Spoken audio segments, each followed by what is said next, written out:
All right. Hello. Hello, everybody. We are live, I think. What's going on, everybody? Thank you, guys. I have testing a different mic, so let me know if you can hear me, how the audio volume is, if it needs to be raised or lowered. And thank you, everybody, for joining. It's been awesome. I think I might actually be solo today. Hello, Flying Rich. All right. All right, awesome. So why the hell is the light, the white balance on like, oh, wait. Okay, so I thought I'm going crazy. Like my monitors, at 9 o'clock, my monitor is set to go into night mode. And like, I'm like, why is everything yellow? Is it, don't mind the screaming children. I'm like, why is the monitor? Okay, audio is good, perfect. I was like wondering, why is my monitor suddenly yellow? I'm like, is the white balance on the camera off? I'm like, no, it's the night mode on the monitor. Awesome. So thank you, everybody, for joining. I'm really, really glad to have you here. Thank you, everybody. Thank you for everybody who watched the video. It was really, really awesome. It was tough to keep my mouth shut about the gun. Had it for what?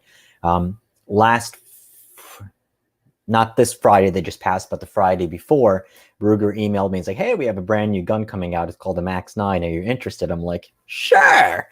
And had it on Monday, found out what it was. I'm like, okay, I want to test with a red dot. So I got to thank Sig for overnighting me a Romeo Zero so I can use it with the gun. And then Swamp Fox the next day sent me the Sentinel. And then I had from Loophole the Delta Point Pro, which I really wanted to use, but it's the same pattern. And I'm going to do a separate video on it. So it's the same mounting pattern, but the dot itself is just a little bit too long for the gun. So yeah, but Wednesday went out there, filmed all the content, planned everything out. Actually went out 2 days to shoot it. Put through a couple hundred rounds the first day just to make sure, function tested, just to make sure everything, the gun runs fine. And then the next day went back and actually filmed everything. Hey, Anthony, how are you, sir? So yeah, so it was super duper challenging because for the folks that know me, so usually all of the calendar and all of the content that I have planned out, it's planned out like at least 2 to 3 months ahead. And every so often, like people like, hey, we have something that's coming out and the embargo's in a week. I'm like, oh, crap. I knew it was going to be a really big deal of a pistol. So I'm like, all right, I'll try to squeeze it in. Let me make sure that we do it. And we have the video, and apparently Ruger loved the video. So they should be promoting it on their page, hopefully within the next couple of days. But otherwise, video already has a couple thousand views and it's awesome. So,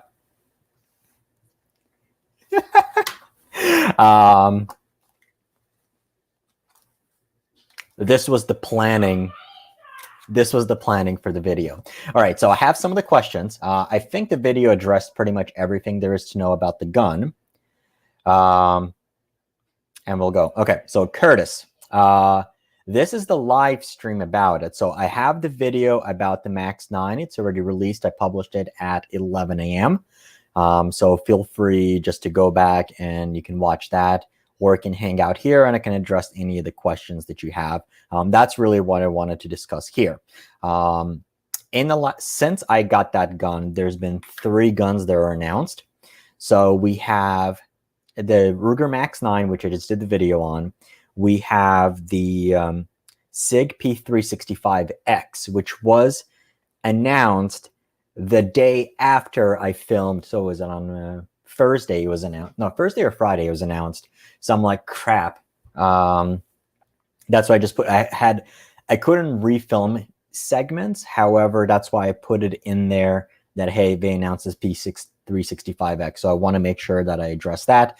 And then we had, I guess I can say it, we had an epic letdown of a product release at about an hour ago. Smith & Wesson announced the Smith & Wesson Shield Plus. So we'll take a look at that gun.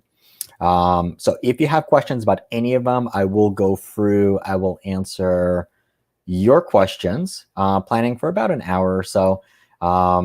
If you send a super chat, I'll make sure to address that first and foremost, and then we'll go through the rest. And once again, thank you for everybody who's joining me for the first time. And like I said, we keep this really, really interactive. So let me go through. I'll start going through, and then there's a couple of things that I kind of wanted to discuss and ask you guys about some of the feedback that was on the gun. Cool. All right. So the first question that we had, so how much? I did cover it in the video. So the MSRP is $499. I'm not sure if I can disclose it or not, but from one of the distributors, I did see the dealer price, and it was mid 350s. So the distributors already have the Max 9. So if you call your local dealer and tell them, hey, I want a Max 9, they'll be able to contact Davidson or any of the other major distributors, and they should be able to get one. I'm thinking low to mid 400s. You should absolutely be able to get that gun, no problem. Keep in mind, so Ruger is a little bit different because they're a traditional distribution model. So Ruger doesn't sell directly to the dealers. It doesn't matter who you are, whether you're Cabela's or not, whether you're Cabela's or Joe Schmo. Ruger sends everything to distributors, and then it's those distributors who sell to the dealers. So from one of the major distributors, I saw a dealer price that was high to mid 300. So I'm assuming between right around $4.25, you should be able to find a Max 9. All right. So what was the Smith & Wesson Virtual? So Smith & Wesson launched the Shield Plus, and we'll discuss that in a sec. Okay, so I did that now, and we are streaming to both Facebook and YouTube. Joe, thank you, buddy. I really enjoyed it. So usually for people who know me, I do video premieres right around this time. But because there's an embargo, that's what we did. All right, Salty. What's the Max 9 magazine look like? And I have them both here. So, and this one's still loaded. All right, so the Max 9 is going to come with 2 magazines. If you live in a banned state, your only option is you're going to get the gun with 2 10-round magazines. And if you live in a free state, your option is the Pro or the Standard. So the Pro is not going to have an external thumb safety. The Standard is going to have an external thumb safety. And those come either with, they're going to come with a 10-round magazine and a 12-round magazine. Both of these mags, the mag body is exactly the same, and they are labeled. Let's see if it's going to focus. You have witness holes for 10 rounds. So that's going to be both of these. The difference is going to be in the base pad. So this is going to have a +2 base pad. Now, the standard magazine actually the standard 10-rounder comes with this flat base pad. However, Ruger does include this pinky extension. So when you put it on a gun, it's going to be the same length as this guy. Now, one thing to note, even though these mag bodies are exactly the same, the bottom base plate is different. So, not sure if you guys can see it, but I'll post a picture. There we go. Okay, so you can see the light. So the base plate hole is different. So on here, you see how it's an oval shape. That's for the 12-rounders. The 10-rounders, whether you have the pinky extension or not, is going to be the standard hole. So you can't just swap out, let's say, for example, so if you buy a 10-rounder mag, you can't just put the bottom base plate off of this one. You have to replace, well, here, I'll just do this.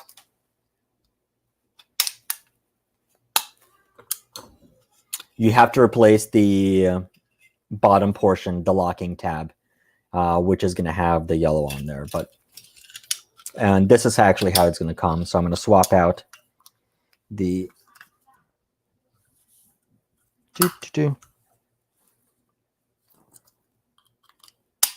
Okay. So this is exactly how it's going to come. You get one 10-round and one 12-round, and then you're going to get inside the box, you're going to get the finger extension. So hopefully that answers the question. All right. Okay. Is the shield optics ready? Yes and no. Somebody did address that. We'll go back to the shield questions. All right.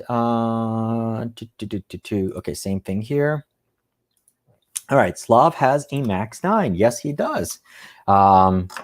Yes, I do, Rich. And if you were in our super secret Discord chat, you would know about it. All right. Audio is good. Anthony, it's really a pleasure seeing you on here. I know you recently became a gun owner. Yeah, so I'm glad that you guys had fun, and I'm looking at some of the early the early data on that, and the retention is really, really good. So even though this video took less time to shoot, I did put a lot more effort into it. I did want to make sure that it's going to be entertaining. It's going to grab a lot of brand new people. And once again, it has to poke fun of my Slavic heritage, which was the entire Adidas thing, obviously. And I totally wanted to make fun of Tactical Timmy's. Really did. And then basically once we started filming, I'm like, you know what? This would be awesome to have like that 80s, I want to say Paul Harrell vibe. And that's why in the beginning it looks like a VHS tape. So yes, we did address that. Switched over from Facebook.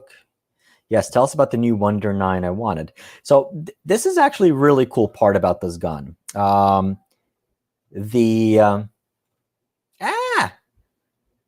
a crap ton of comments. Okay, so the biggest impressions I can tell you about this gun, it's very flat shooting. I was surprised how flat shooting the gun is. So I mean, I did have a pretty good grip. I mean, if anybody has shot, I would say like the early, like the 48, that Sig P365x. What the hell was that Springfield? That little tiny Springfield. A lot of those guns, or even heck, even if you shot the original LCP, there is a lot of sharp recoil out of those compact 9s. I was insanely surprised how well the gun managed the recoil. It was not at all uncomfortable to shoot, and basically my load was pretty much factory. These were hand loads, jacketed hollow points, right around like 124 grains. I didn't chrono, but we're going to be just right around like 1,050 feet per second. And the gun handled it really, really well. So it was really a joy to shoot. It's a really good gun. Now, there was a question, and there's actually a couple of people that asked me, so what is my concealed carry gun? I'm not going to pull it out, but this is my concealed carry gun. It's the, well, I'm sorry for the lighting, but it's the Ruger LCP2. Ever since moving to a free state where I could actually concealed carry, I have been concealed carrying. And I originally thought I was going to conceal carry like an HK PSP. I'm like, well, in the wintertime, I'm going to go 1911 because 1911s are awesome. And they are awesome. The problem that I found is like, it's a pain in the ass to actually have a holster on and then sitting down, getting up, going to the bathroom outside, whatever. It's just a pain. With a pocket carry, so yes, it's a 380, but with pocket carry, there's almost no excuse. I always have a gun with me. It's very, very easy to live with. I can have it in any pants pocket. I can have it in my front pocket, back pocket, etc. With the Max 9, because the gun is a bit bigger, with an optic, I certainly, me personally, I cannot get it to pocket carry. So I'm not a huge guy. I'm 5'8", 165. Was 165. I got watching that video made me realize I have to lose a couple of pounds. So basically I wear size 33 waist jeans, and the gun by itself can fit in the back pocket, but not once I put it into a holster or anything. So it's going to be just a little too big to pocket carry. Now, the guy from, I forgot his name, but from Gunsmoke, Gunblast, one of those two, he also did a video. He was wearing like the farmer overalls, and he could pocket carry it. So that's what you have to kind of take a look at. If you're a little bit on the bigger side, or you wear larger pants, or let's say, for example, in the wintertime, and you're wearing like a large jacket, you can absolutely pocket carry it, but generally not. And I don't have it here, but so you have the Reckoning holster, which is quite good, and it's comfortable to wear it up front, down by your crotch. But I'm sorry, I refuse to have a gun pointed at my to my boys. So I usually would wear an appendix, and it's a little bit more pain in the butt. I'm sorry. Well, small at the back. So that's my only concern.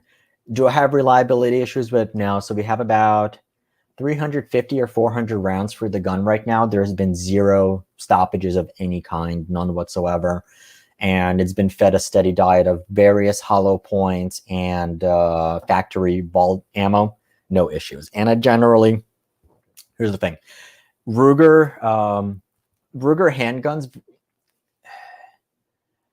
if they're coming out to market, and this is probably the biggest, so from the industry inside, what I can tell you, the biggest difference between a Ruger launch and, let's say, for example, someone like Sig, is when Ruger says we're going to launch a gun, they already have those guns at the distributors. You can go tomorrow, and most likely you'll be able to find it at a Cabela's or a local store within days. So by the time that they get it out, so there's 20 media guns that were sent out from my understanding, and usually basically by this point, when the media finds out about it, that's when the distributors find out about it at the same time. So the distributors then basically, as soon as the gun's released, right around 11 o'clock, I got an email from Davidson, because I'm on their dealer list. I'm not a dealer, but I'm on their dealer list. And they already had the gun basically for dealers ready to go. So you can absolutely go and get it. Now, a company, let's say, for example, Palmetto State Armory or Sig, like, hey, look, we're going to have this brand new gun, and we're launching it. When is it going to be at the stores? Well, maybe in about 5 or 6 months, if you're lucky. And yeah, that's probably the biggest difference. So you'll be able to go out if you want the gun. You'll be able to go out, and within a couple of days, you'll be able to have it. And I think if I looked at the serial number on mine, it was like in a couple thousand. So they have a few thousand of those guns already available. And here's the thing: there are some companies that cherry pick what the writers get. I know for a fact Ruger does not. Basically, it was test fired, and then it was sent off to me, to my FFL, and it's a regular production gun. So I have absolutely 0 issues that the gun is going to be reliable. So hopefully that answered that. And wow, we have 35 people in here. Woohoo! All right, sweet deal. Is there future longer barrel and an option, or fretted barrels for it? All right. Great question, Drew. So the short answer is I don't know. It would be cool if it had a fretted barrel. And I guess this is actually already a question for you guys. So the only thing, if you, in my TLDR, too lazy don't read, or too lazy don't watch, I put in there that one of the downsides was that it doesn't have a rail. Now, personally, I wouldn't mount anything to that rail. However, I know that people would kind of expect it. And when you already have a number of guns that have the rail on there, it's like, well, why not? So that's going to be an interesting point. I did bring it up. I did bring it up to Ruger. And actually, I will read you their response. So good, I'm not sharing that screen. I'm not going to release that email. But looks at my... Okay. So this was... Okay, thanks, Blank. I appreciate it. It's a solid gun. Only legit gripe would be the lack of a front rail. However, I suppose that could be for the Max 9 Pro tactical version, nudge, nudge, wink, wink. The response was no rail, but we have 3 companies working on the usual trigger guard mount lights and lasers coming soon. So the only thing that I would suspect that you'd want to put on there would be like a lighter laser, and I'm assuming we'll have Crimson Trace, Viridian, and somebody else would probably get one, and I can probably ask Olight. They should be able to tell me if they're going to have something on it or not. So they're going to have the options available for it if you want a lighter or laser. I do think an adapter in the bottom would be cool, so I can mount a bayonet. But I joke, but I'm serious. So yeah. So that's going to be interesting. A threaded barrel, I think for shits and giggles, it'd be really cool to put on a shorty suppressor. But you know what, though? I'm sure the aftermarket is going to quickly come up with a solution for that. Fairly positive. I mean, and here's the thing. This gun, having the experience with it and knowing Ruger as a company, so it's not a secret. I cover them as a financial analyst in the financial media. This is going to be their #1 selling gun. I almost guarantee it. At the price point, I mean, they're selling hundreds of thousands of Ruger LCPs. This is going to be the #1 seller. It'll absolutely kill it. Like I said, I mean, it's not overly complex to make. I think probably the most expensive part on there would be the sight, which I suspect is made for them by High-Vis. I don't know for sure, but they're going to sell a crap ton of them, so there will be a crap ton of accessories for those guns as well. Cool. So Drew, hopefully that answers that. Rich, pleasure seeing you here, sir. Really like my Rugers. Picked up the 365 TAC pack a few months ago. It's a nice little gun. Yeah, so I've had a couple of people who ask about that. And so the P365, I've shot it. It's a really nice gun. It shoots really, really flat. And it's a good gun. But if you want an optics cut on it, you need to go with you needed to go to a P365 XL. Which is also about $180 more expensive. It's a bigger gun and so forth, which is also the same issue. I think I was scrolling down before. It's also the same issue that you have with the Taurus G3C Toro edition, which has the exact same 10+1 or 12+1 capacity, but the gun is longer, it's wider, it's taller, and it's like 4.5 ounces heavier before you consider the red dots. And I did not see a plate for the shield pattern, only for the standard RMRs, and those dots will weigh more. So it's going to be cheaper. And don't get me wrong, Taurus is going to sell a crap ton of the Taurus G3C Toros. They absolutely will. But there's plenty of market for both. I think the company that's going to be at the biggest risk is actually going to be Springfield. And the reason why, so people who shop for Springfields will also shop for Rugers and Taurus, but Sig people are Sig people. They're basically buying Sig, HK, and so forth. And once again, the Sig P365 is a really awesome gun. I have zero complaints about it. Zero. Just a little bit costly, and well, by now Sig basically figured out the issues of manufacturing, and it's going to be a question of when the Sig P365X is actually going to come out. So, all right, so the Shield Plus. All right, so I guess let's address this one real quick. So let me share the screen. All right, so what they released.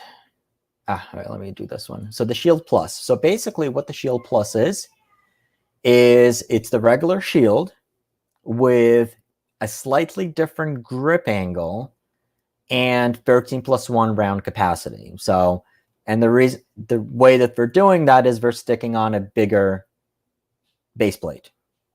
That's what it is. The other thing they changed on here is the flat face trigger, which, nudge, nudge, wink, wink, looks a lot like the one from Taurus. Yeah, so basically it's flat now. Cool. Like I said, the enhanced grip texturing. Yeah. Like I said, This was underwhelming, and the reason why is I fully expected that they're going to announce the Shield optics ready. I really thought that. And like I said, I don't have a nudge. I have a decent relationship with Smith & Wesson, but I didn't have like pre-production samples or anything. I honestly expected that they're going to announce an optics ready Shield Plus, and they didn't. So Smith & Wesson, they do have the Shield Performance Center, and the Performance Center, when you go and customize that, you can get it cut for a red dot, but then basically you're spending a lot more money. So basically MSRP is going to be $653, so it's going to be $150 more than the Max 9, and you still don't have the tritium fiber optic sight and so forth. So yeah, that's what you have to factor in. I honestly expected more out of Smith & Wesson. Like I said, I think they will be available quicker, and I do think the Shield Plus by itself is a response not to the Max 9, but rather just the Taurus G3C. It's going to be a response to the Hellcat and the regular 365, because the 365, what it does have is it does have capacity. So yes, capacity. So I'm assuming we're talking about, well, this is 13 plus 1 with those base pads, 12 plus 1 for the Max 9, and that. All right. Any plans on reviewing the Walther PDP? I want to. I'm interested in it. I will contact my Walther person. I still have 2 Walther guns. I have 2 PPKs that I have to do a video on, so maybe I will do them this week. And then I will request that. So Walther makes a lot of really cool guns, but for whatever reason, I just never, yeah, I thought they were a little bit overpriced. So I love the Q5, I love the Q4 steel frame, but they're a little expensive for what they are. But I really like Walther, don't get me wrong. The web isn't showing fancy colors like pink. Yes, you already know the reason why, as the ladies were watching the video, being that she wants to try it only in pink. So Drew, so I would probably say very, very soon. It's going to be a popular gun. I think it would be silly if they don't make him in other colors. Once again, I don't have any inside knowledge on this. I'm just going off of the track record that they have. So they have like the, well, here.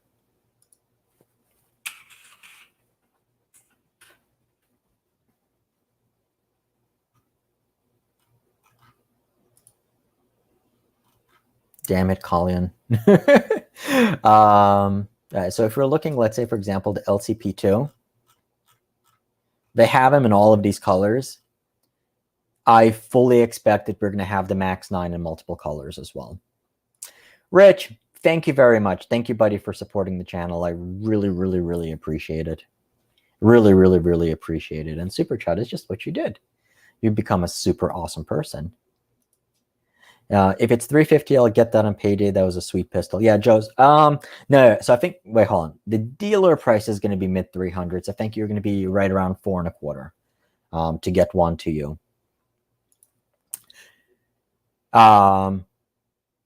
Basically identical size. No, so it's, well, yes, it's about the same size as the regular 365. It's a little bit shorter and a lot less expensive. Let me make sure I didn't miss anything big. Derek, I saw you that you're in here. If you want to pop on, you have the place. And Rich, same thing for you. In our super secret Discord group, we have the link. Okay. Good prices, yes. Yes, okay. The G2C is a bit too small. So this gun is actually shorter than the G2C. Rich, I think the follower was exactly the same size. Okay. I was in Prescott a couple years back and we were closed by a security guard if you knew we were working on 360. Yeah. So actually, you're going to find this interesting. They've been working on the patents for this gun for a number of years already. I think I looked at the USPTO and they had the Max 9 name registered, I believe it's like 2018. So the one thing you have to understand about Ruger and the firearms industry right now, no one is in a rush to bring out new guns. And the reason why is because they have hardly any new capacity to fill. Like, for example, I'm from Ruger. I'm waiting for 3 guns still, 3 Ruger Americans and 6.5 Grendel and 6.5 PRC. And I'm waiting for those demo guns already 4 months, because you're waiting for, they don't have just inventory of them. So we're waiting for them to do another production run on them. And they're not. They're basically trying to fulfill every single order they can for regular guns to begin with. And that's why they have them. So I do think with this Max 9, it was almost like they had to release it, because go to any of your local stores, as soon as a Hellcat or a 365 comes in, it goes straight out. So for the past week, I was trying to go to local stores to get my hands on a Hellcat, because I've shot it at a SHOT Show, but I don't remember what it felt like. And not one store I went to actually had one. So with this, they needed to do it. They absolutely needed to do something. All right, let me actually make myself bigger. There we go. All right, can a Max 9 shoot plus P? Yes. The Max 9 can shoot plus P. However, plus P plus is not recommended because there is no official specifications for the plus P plus. But plus P, which is basically, I believe, 10% over, you're completely fine. And it'll handle it. How does it take do? Bill, you will have to add some more words to that. I can usually read minds, but not this one. Very cool. All right. Does anyone know if the Holosun 510CX2 work on a Ruger Max 9? So actually here, let me give you the full list. I did have this email to me. I'm not familiar with the Holosun designations, but yeah, let me give you the list. And if you go on slavguns.com, I have an article for this, and I will give you the full list. Okay. So these are the dots that will work. So from Shield, the SMS2, the RMS, RMS2, RMSW, SMS, SMSC, and RMSC. So that's for the Shield. The Holosuns that work are the 507K, the 407K, the Swamp Fox Sentinel, the Crimson Trace 1500. This one I didn't even know about. Sightmark Mini Shot A-Spec M3. So I have a regular Mini Shot M-Spec, but not the A-Spec. Haven't played with it, zero experience. Obviously, the Hex Wasp, which is the one that comes on the Springfield Hellcat. The Sig Romeo Zero, which I have mounted on the gun right now. And the Jame Point MRD. As per Ruger, there are more dots that are coming at some point. Actually, I take it back. Sorry. There are apparently a lot of dots for that form factor that are coming this year, but they have not been announced. There's also the Trigicon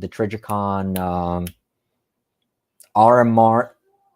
Small, stupid, expensive. But the reason why I didn't even bring it up is because it costs more than the price of the gun.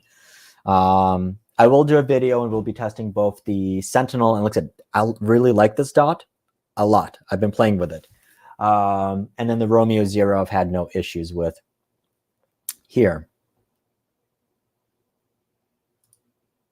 Oh, Anthony.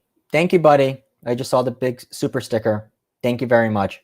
Really appreciate it.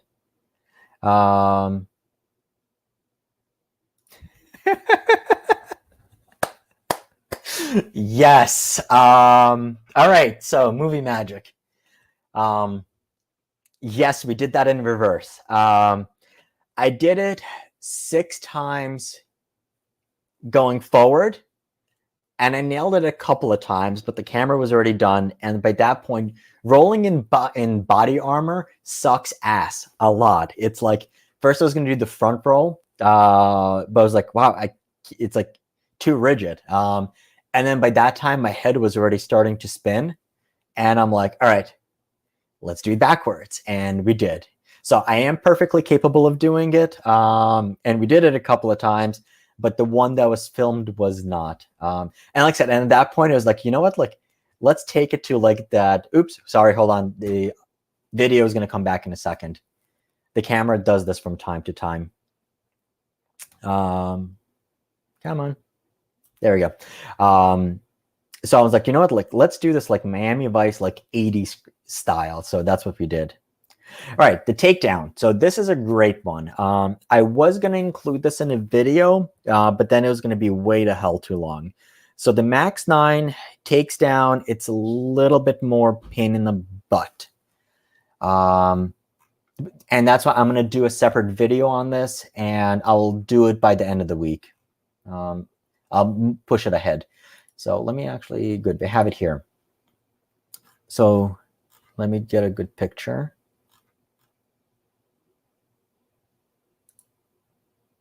Oh, these pictures suck. I don't have the big pictures on mine. Okay, so I'll show you on here. Oh, sorry, I didn't share the screen. All right, so let me actually also make this bigger. All right, so to take it down, there is no traditional button to press down. So what you have to do, you have this little panel. So what it is, you have to press it down, and it's going to reveal the pin that's underneath. Then, obviously, drop the mag, make sure the gun's clear and all that stuff. Push the slide back just a little bit so that this notch frees up that pin. And then from the opposite side, you take either a paper clip or like a thin roll punch, and then you push that pin out. And then the slide is just going to come off. So it's not difficult. It's just, yeah. It's not the bestest way, but it's, like I said, it's going to be fairly reliable. It's going to be reliable, and it's going to work. I didn't have any issues. The only thing I'd probably say is this little door felt plasticky. Well, I mean, it is made of plastic. So that's the only thing with it. But no, it's not like your typical, let's say, for example, it's not like a Glock where you hold it back, push it back, hold down, and release. This might be in some cases a little bit easier, possibly, but it's not like even a CZ where you push it back and then push it out from the other side, or what am I thinking of? Like a regular Sig where you lock it back and turn it down, and that's it. So it's not that bad. Okay, XDS, yes, that's actually what I was thinking about. Okay. And I don't remember how the XDS disassembles.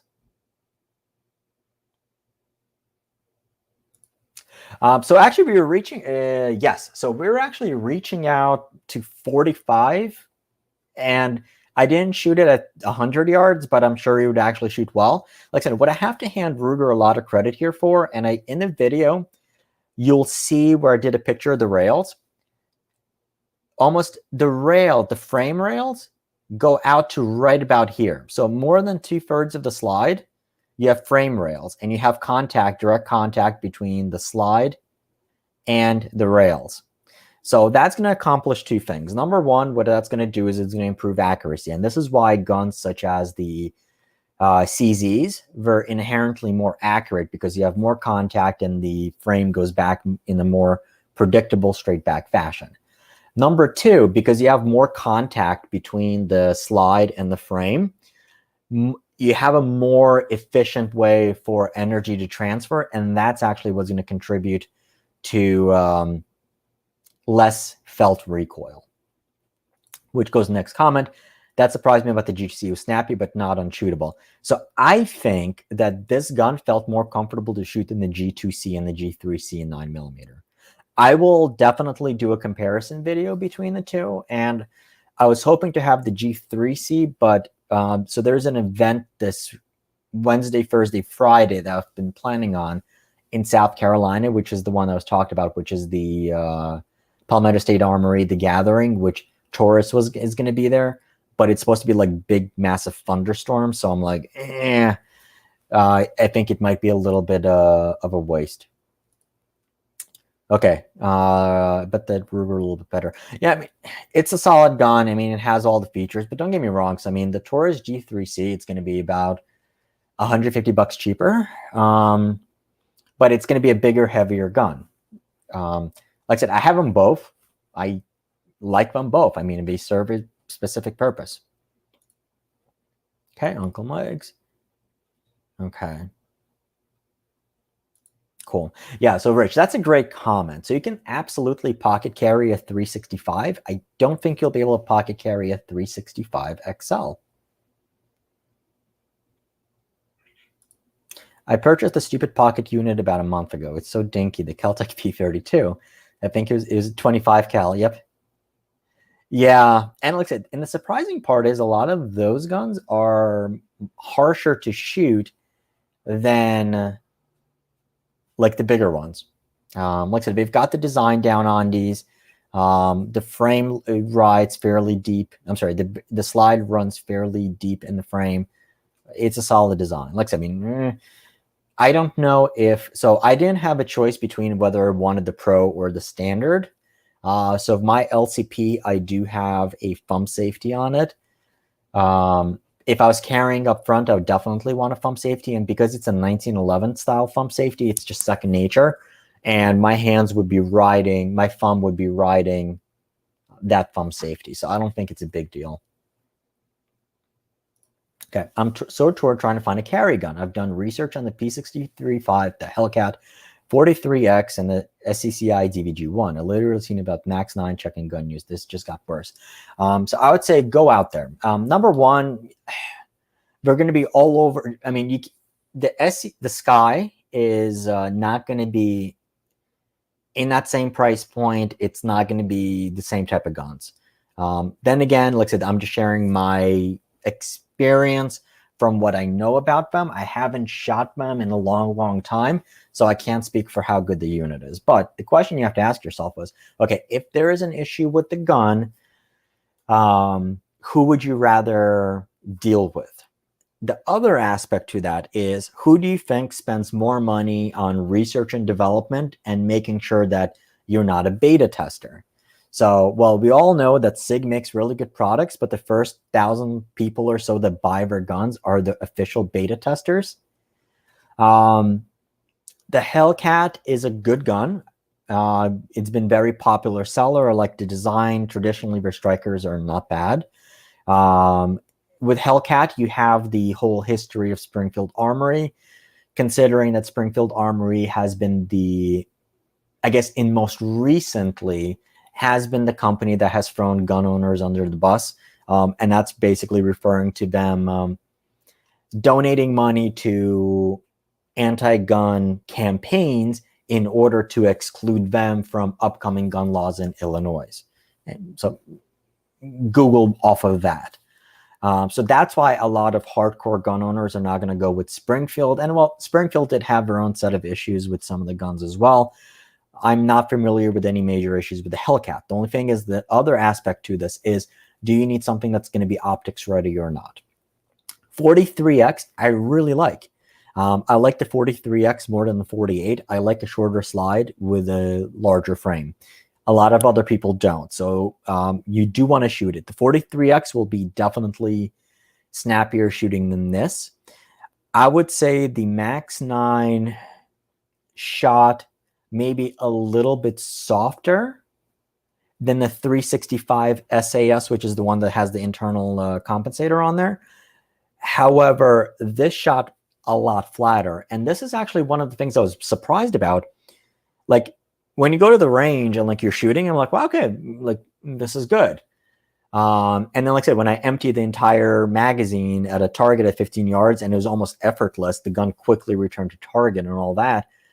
And it was only after it came back and started looking at the shooting footage that I'm like, holy crap, the gun stayed really, really, really flat. So if you have a decent grip on it and you're not forcing it, the gun shot really flat. And this is actually interesting because there's some videos on the Max 9 that came out where, like, obviously the people had hand issues because the gun was like all over the place. But if you watch my shooting footage, you're going to see that the gun stayed really, really flat. So as long as you have a good grip on it, you're going to have absolutely zero issues. And once again, even though this is a subcompact carry gun, it was a joy to shoot. There's absolutely zero issues with recoil. And as long as somebody can have a good grip on the gun, don't even think about the recoil. It's going to be good. Okay. Let me make sure I'm not missing any other super chats. And perfect. All right. So let me kind of go back. Thank you, sir. Thank you, Anthony. Love you, buddy. All righty. Okay, we covered that.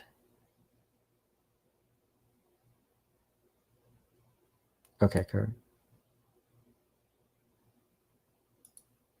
Okay, that's about that Caltech. Yeah, and like I said, there's nothing wrong with the G2C, except the safety design, but we know how that video is. Wow, we have more and more people coming on. Thank you, everybody. So for those that are just coming on right now, we're just doing the live stream. I released my video on the Max 9 earlier in the day, and we're just going through addressing some of the questions, comments that were brought up, and we're going to go through. Okay, Bill, so I did answer that question already. Let me know if I missed something on it, and I will answer it in more details. Threaded barrel and shield one was loud suppressed. Yeah, so if you're going to have a gun with a suppressor, especially this size, if you're going to be running it with a suppressor, I would absolutely get subsonic loads. So I would get expanding full metal jacket, because you sometimes don't want to run, you don't want to run hollow points for a suppressor, because if something goes wrong, that hollow point is going to smack the baffle and it's really going to screw things up, versus ball ammo is just kind of going to go through. It's going to cause less damage. So if you're going to use expanding full metal jacket, it might be better, or use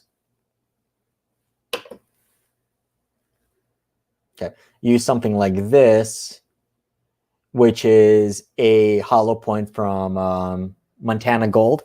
So that's what I use, and they very popular with USPSA shooters because it makes cleaner holes on paper, obviously.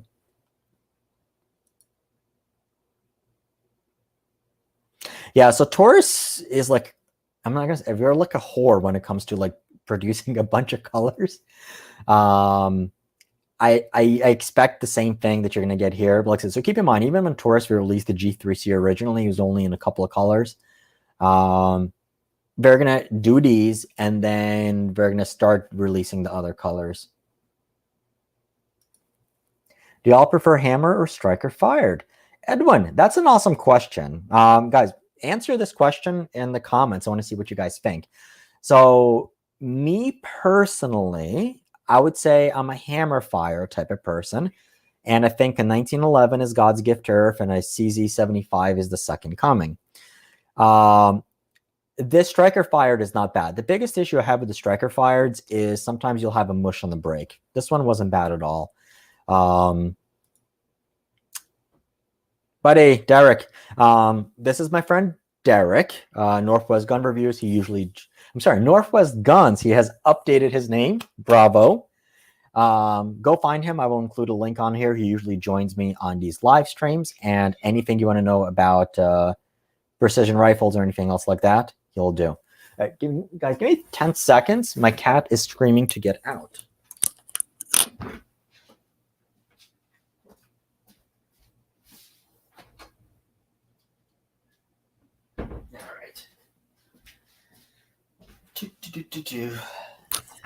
And I do wear Adidas. It's a lifestyle now. And behind me on the floor is the gun that was originally supposed to be released this week, which is the Savage 110 Tactical in 6.5 PRC. I'm sorry, Tactical. Because that gun really is more cool than tactical. I'm telling you, Drew, some HST in the GTC, you'll get some fireballs. Yeah, that would be cool. Speaking of fireballs, I'm going to have an awesome pistol coming up. So we're doing a 7.62 by 39, 7.5-inch short-barreled rifle. Yay. I'm debating whether to do it as a pistol and then Form 1 it, or just do a Form 1 to begin with and then build it. All right. I see TFB just released a video on the Shield Plus. I will have to take a look at that. So I was actually surprised that TFB did not do a video on the Max 9. The last few releases they did do. Ruger does send it out to them. So I'm not sure if it's going to be later or who they had or if it just didn't come in time. Because I will say, like, usually like Ruger will give you 2 weeks. Heads up. In this case, I literally got 9 days. And that was from the time of, do you want to do a video on it until the release? And I still wanted to make sure I put a crap ton of ammo through it.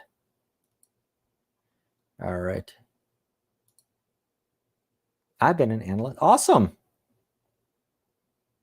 Hey, Derek is on here. We'll bring him on in a second. The G3C is bigger and heavier. Absolutely. All right. So somebody had to bring up the Hello Kitty. Oh boy. Oh boy. Derek, are you good? Can I bring you on? All right. Oh, was I in that view? This is Northwest Guns. He thinks the Hellcat is better.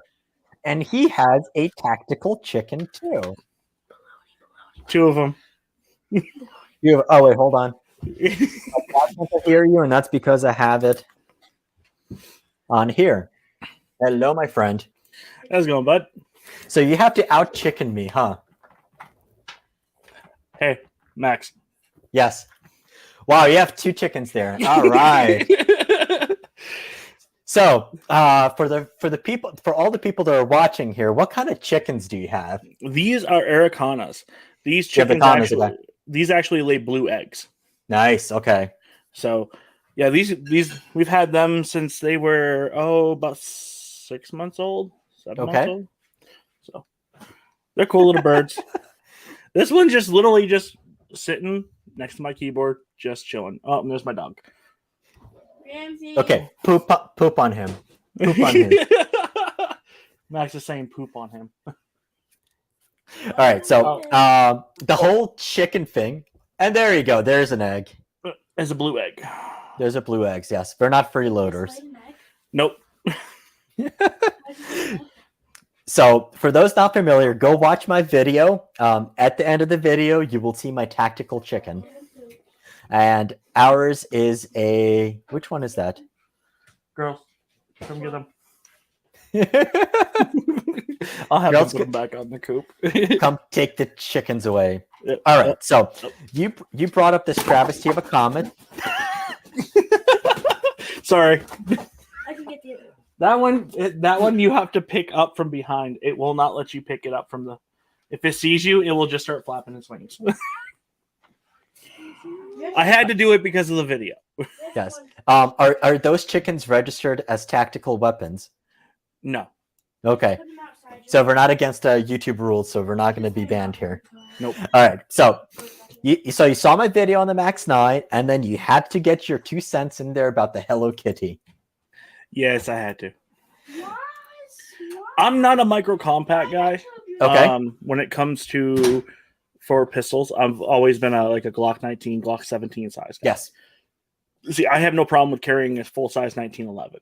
Yes. So, I got my wife a brand new Hellcat earlier last year, and I actually fell in love with that micro compact. Yes. I'm not a fan of the 365. I'm not a fan of the Glock 43 or anything like that. I mean, the 48's nice because it has the 4-inch barrel. It has that same profile as a Glock 19.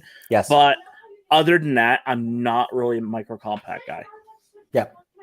Like I said, and you're also in an area where you're going to be wearing a jacket more of the time, and you're a little bit taller and a little bit bigger than me, that you can actually hide a full-size gun. True. And I think that's going to be a bigger difference. Like I said, for a time when I started carrying, I carried a Makarov, but then I'm like, damn it, it's big and heavy, and then you really learn to appreciate a lot of the subcompact guns that you can actually pocket carry, and I think that's going to be really a trade-off. So what I found personally is with pocket carry, I'm more likely to have a gun on me than if I have to have a holster on my belt and then go through that process, the decision-making progress of going about it. Do I carry a heavier gun that's going to be, let's say, for example, a 9 or 40 or 45 or whatnot? Or am I okay with a 380 that I can just slap in my pocket and that's it? Or even with a lot of the newer pocket 9s. And I think ultimately that's going to be a decision up to you guys. Now, for women, I think that it's fairly easy, because if you're going to have it in your purse, by all means. And the other aspect with it is, so for instance, for me, kind of like how it was illustrated in the intro or the opener. So, it was partly of a joke, but it was also a little bit more on a serious note, which is, for me, if I have a handgun, if the goal is to get to the car, where I'll usually have like a PC charger or something a little bit more potent in there that's going to be easier to handle. So for me, it's like the handgun is just to have something as a worst case scenario. Then you can get to a rifle or whatnot, but obviously depends on your state whether you can have something or what. So kind of my philosophy on it. See, the way I've always looked at it is, my worst case scenario is if I have to pull my weapon. Yes. And if I have to pull it, it's done deal. And I will say I have had to pull it, both in law enforcement and civilian. Yes. So for me, I don't know. For me, it's like I've always trained as my pistol is my primary, my rifle's my secondary. Yep. So I always wanted the most capacity I could get, but being the most compact frame that I was comfortable with, and that's why I'm a big Glock 19 guy. Yeah, Alex, and there's a reason why the Glock 19 is one of the best-selling handguns in the world, literally in the world. But once again, it depends on your case use. It depends on where you're carrying and whatnot. And I think like in the northern states, it might be easier versus if you're wearing shorts most of the time. Agreed. That's going to be challenging. Oh, here's the other one. So if I'm wearing Adidas sweatpants, I can't get my tactical belt on them. But I can stick an LCP. Like I said, I can literally take this anywhere. It either lives in my car or on my body. Super, super easy, and it works. And wow, holy crap! There's like more and more people joining in. See, I am looking forward to seeing how this Max 9 feels in the hand, because it is a double stack over the EC9 as a single stack. Correct. So I'm wondering how this is going to feel, because I'm not a fan of the LCP9. I'm not the EC9 kind of hits that scratchy border area for me. But that's the thing with the Hellcat. What surprised me was how well it felt. Now I'm hoping the Max 9 feels the same way. It's going to feel there might be possibly a small difference in the grip angle, but width-wise is almost identical. Literally, the two guns are almost identical in size. Now, these magazines, I guess if you want to talk about it, these, to me, now that I'm holding them, they kind of feel very Sig P365x or Browning high power in terms of width. So they're not super double stacked, but actually, give me 1 second. I should have a Glockazine here. Yeah.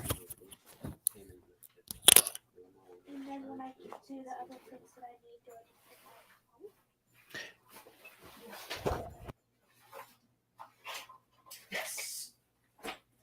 All right. I do.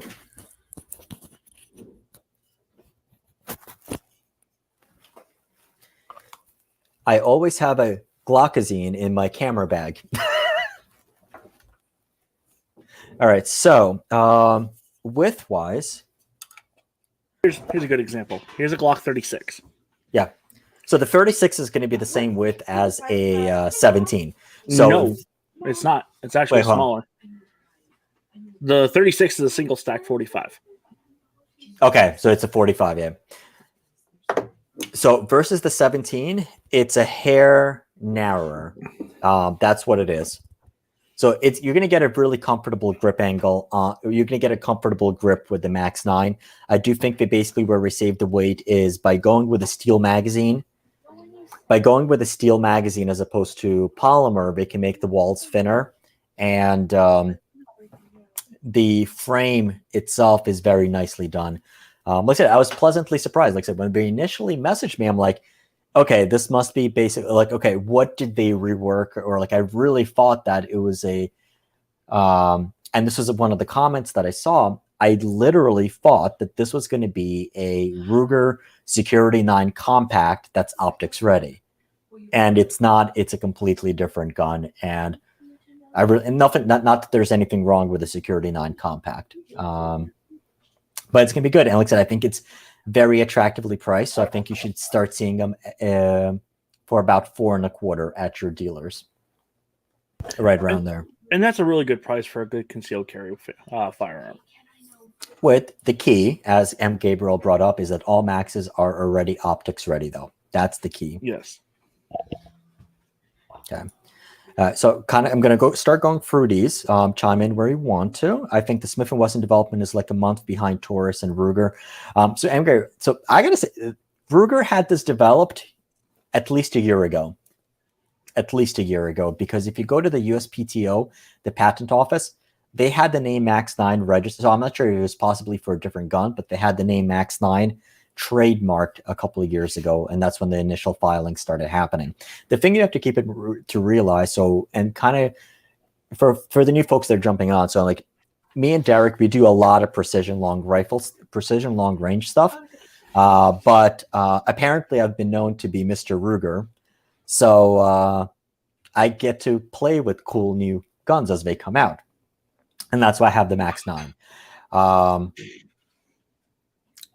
They have had guns that were supposed to be launched for SHOT Show, and like I said, there was no reason for them to launch it because they can barely keep up with new guns with the existing guns. So if they can't, sorry, my camera is going to turn back on in a second. I don't know why it happens. I think the battery just gets loose, but it'll come back in a second. All right, so with Ruger, it's like one of the questions is, okay, when's Ruger going to come out with a 6mm ARC AR-556? Well, AR. And it's like, well, they can barely keep up with regular ARs in 223. There's absolutely zero reason for them to come out with a newer model that's going to be a little bit more niche-y. And then especially when you start coming out with something else. But I feel with the Max 9, it was ready to go, but like they felt like they had to release it because, like I said, I mean, you work at a FFL. Mm-hmm. How long does it take from the time that a 365 or a Hellcat comes in until it leaves the door? Oh, God, that's a good question. Hellcats, I mean, we got a really good amount in 1 week, and we were down to like 2 or 3 the next. Yeah. So Hellcats sell. They are a very popular pistol. They're very ergonomic. The 365 is the same way. It sells. It's a good pistol. I'm not personally a fan of it, but it's a good pistol. People like them. Yep. So, I mean, same with the 43X. A lot of people like that one, and everything. So, and I feel bad selling my 43X. I had a Glock 43X, and then I'm like, hey, I just don't have time to do this. All right, so 365X is a regular slide with the XL grip module and optics ready. Yep. So SIG released the 365X. Well, they announced it on Friday. So it's going to be pretty much an optics ready P365. Because I'm like, and once again, though, this is all partly due to the Hellcat. It's like people, for whatever reason, people want a optics ready package in as small of a gun as they can, and that's why they did it. Okay, so once again, constant reminder, we have more and more people coming on. Nice. And I do have it labeled live stream. So if you're looking for the video that I did on the gun, just go on the channel page. You'll see my Ruger Max 9 video. Here, basically, we're going over, talking to the 3 new guns that were launched and taking your questions about these guns or anything else that is popping up. Oh, and I suppose I can do an announcement. Next Monday, I was hoping for this today, but next Monday, we're going to have Brendan from Ruger come on, and you can ask him questions about the Max 9 or any other pistol that they have. Very nice. So make sure you subscribe to get notifications on that.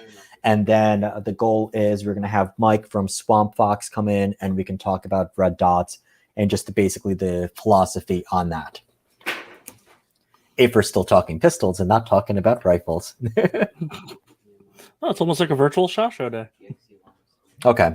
Yeah, Joe. So if you have gorilla hands, I think the G2C, G3C is going to be a little bit bigger, but actually, I mean, I think the grip might actually be right around the same thickness. Go to your local store. You'll be able to find one. I promise you within the next couple of days, you should have a dealer, or call your local dealer, or go to your local Cabela's and whatnot, and they should have one just so you can hold and do. I've looked at a G3. They're nice. The grip's nice on them. I'm just not a fan of the trigger. Yes, and it's different. The G3C is a love it or hate it trigger. All right, they should have put a mini rail on it. So yeah, this was actually so. Let me know in the comments. Is a lack of a mini rail, is it a deal breaker for you guys or not? So I've had a couple of people point this out on it. So for me, I wouldn't put a light on it because I would want a light on my home defense gun, and that already has a light on it. And I wouldn't use this as a home defense gun. But there are going to be, so as per, I think, M. Gabriel, I think you came on after I made the announcement, but I did bring this up to Ruger, and as per Ruger, there's at least 3 companies working on lights and lasers that are going to mount to the trigger guard. I can pretty much guarantee Crimson Trace will be one of them. I'm betting Crimson Trace, Viridian, and somebody else. Maybe Olight. I don't know, but I'm sure somebody else will. But like I said, this will be one of the top selling handguns, so there'll be a lot of accessories coming for it. Oh yeah, give it 2 months on the shelf. It will jump off. Okay, Drew, great question. I realize this Max 9's for EDC, but for giggles, does the Mac Gravity drop out on its own or stuff 12 load? So yes, stuffing 12 was fine. And what I'll say is every Ruger pistol that I've tried, the magazines, they drop with some authority. So not just like regular drop, they're under spring pressure. They really come out. I've never had to do issues with that. So I think it covered this one. So this was on the bayonet charge. I actually screwed up my leg on that because I hit the target, and as it was falling over, the bottom of the steel frame that was holding it tilted up, and I ran into it. So that sucked. But I have text messages from people that apparently I was doing it wrong. So I am a Slav. That does not mean, and just because I own a bunch of Mosins and clones and a bunch of World War II stuff does not mean I really bayonet people. But apparently I'm getting lessons in that. All right. I think a toolless takedown is a must now. Interesting thought. I don't think it's a deal breaker, but it'll be good. All right, give me about 10 minutes. I'm going to eat. Yep. Okay, are the rails metal? Yes, absolutely. So we're talking about the frame rails. They are absolutely metal. And once again, so this one actually, so Ruger has been doing it for a while. Most of our guns, and let me actually go back to this picture. So you can see that the serial number is in here. So, I mean, they've had the modular design for a while now, where you can take the entire trigger pack and frame out and stuff it into something else. The problem is they just don't release other modules. Now, they have the Ruger American pistol, where this was the entire...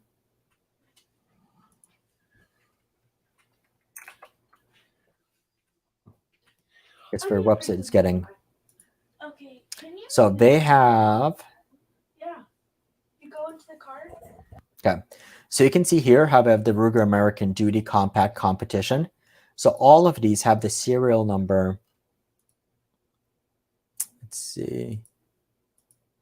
Okay, they don't have a picture of it. But there's a serial number, I believe, on the bottom, and then some of them it was on the back. But that's because basically you have the same module, and you'd be able to change out the grips. The problem is they never sold the additional grips. It would be cool, but once again, it's a modular gun, and they did it before the P320. So yeah. Is the mag button, mag catch on the side metal or composite? It's metal. Yep, P32 ACP. Okay, so then we're talking about the Kel-Tec and... Okay, Dan, can you take the mag apart and show us the follower? I think that one may be able to cut off the extra plastic legs to get more rounds in the magazine. Yeah, so I did that before, but here, let me, Derek, I'm going to make myself bigger so people see this. Okay, so I'm going to take apart the 10 rounder. So the 10 rounders, they have a hole in the bottom. Basically, you like might want to Glock. move the comment off because you can't really see what you're doing. Perfect. Okay, so we're going to take that off. Yeah, so you can definitely... Oh, I had it down here. Okay, yeah, so there's definitely room if you wanted to. You can kind of trim that down a little bit. The only thing I would probably start worrying about, it might impact with the anti-tilt functionality of it, but you can do that. The other thing that I think is going to start happening is tandem crossers. Oh, that's a Glockazine. Tandem cross or somebody, you're going to start seeing +5 base pads, I think, fairly soon. I think we'll see quite a few of these. And once again, ask all the questions you want on the gun. Except because it's a live stream and it's a pistol, I cannot. Well, let's put it this way: I am not going to handle one while we're live, but I will address it in a follow-up video. Striker fired unless it's a 1911. There you go. 1911s are awesome. Yeah, I'm an old 1911 guy, but want this new Ruger. Now, what you want is a Ruger Custom Shop 1911. Those are really nice guns. Yes, they are. Tosh, are the Shield Plus mags available for sale yet? I want to snatch them up before the Team Blue says they're too dangerous for me. I'm not sure, but actually from the looks of it, the Shield Plus probably just has it's different base pads. I can't confirm that, but that's what it looks like. Take a look at Smith & Wesson on Cabela's. If the gun is launched, they should be there. And then take a look at gungenie.com, which is the gallery of guns Davidson's. They might have it on there. Okay. Yay! Derek, we have a question about precision rifles. Put on an adjustable bag rider on both of my RPRs, one in 6.5 Creedmoor, one 300 PRC. Thanks for the great video. You will enjoy it, and it will absolutely reduce your group sizes. Yes, the adjustable bag rider is an amazing product. I have one on a NRL 22 rifle I have, and I also have one on my Savage 110 Precision. So I'm actually going to take the one off of the 22 and put it on the SASS to do some load development with. Yeah. Yeah, and there's going to be a lot of really cool, awesome stuff with precision rifles. I can't wait. Next Monday, we'll have a Savage video. I'm forcing myself to. I will have it unless there's like something else coming out brand new next week, but I don't think there is. Okay, I hope CC gets on this pocket bandwagon. Probably got to wait for Arkansas Plant to really get rocking and rolling. That's a great point. So one of my competition guns is a CZ Shadow, and CZ makes awesome guns. They really, really do. But while they have like this massive market share in competition and full-size guns, they're not really a household name. And like I said, people just weren't crazy with their compact type stuff. Even though the 2075 Rami is a really nice gun, but like it's heavy because it's an all steel frame. They should do something that's going to be subcompact around this size. I really hope they do. I hope they do. I'm thinking that they're going to remodel the P10, P10C? or the P10S down into a single stack. That would be interesting. It would. It would be interesting. All right, okay. I'm a big boy. I can hide a full-size gun for CCW as a Polish Makarov. A Polish Makarov is not a full-size gun. I'm going to give you crap on that. And why do you have a Polish Makarov? The P64 is like the worst. Okay, if anybody wants to feel what a horrible trigger is, that would be a Polish Makarov P64. That is the worst double action trigger I have ever felt in my entire life. And I challenge anybody to find something worse. Now, the German Makarovs, that's where it's at. I fucking love the German Makarovs. Wow, honestly, I was actually expecting you to say the Russian Makarovs. They're okay. No, the East German Makarov is phenomenal. What do you think about the Beretta Tomcat? I have no experience with the Tomcat. I remember the Tomcat's a 32 ACP. It has a flip-up barrel. I absolutely hate them. I've had to work on one, and I hate them. Wait, but you're military. Didn't the IDF and the Mossad use the Tomcats with the suppressors? Yes, they did. They actually had it rechambered over to a Makarov at one point. It was called the mini hit gun, and it is. I've worked on them. I just don't like them. They fire nice. They're for a little gun. They actually fire nice for a little 32 ACP, but I'm just not a fan of them. Nice. Yeah, and actually, notably missing Beretta. Where the hell is Beretta's subcompact? Beretta did the APX subcompact a couple of years ago. Oh, and then the Nano. Oh, the Nano was junk. That was like 10 years ago. The Nano was junk. I hated that gun. Mossberg, thank you, buddy, for joining.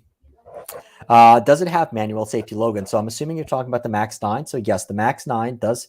It's available in 2 flavors. So you have the standard model, which is it has a 1911 style safety. Actually, let me pull it up on here. So all Max 9. Okay.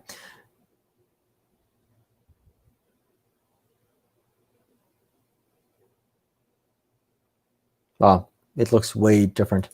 Okay. So you can see that the standard model does have a 1911 style safety. And then the one that I did a video on is the Pro model, which does not have the safety. So the standard model is available for both. So I guess here are the 3 SKUs. So right now at launch, there are 3 different SKUs.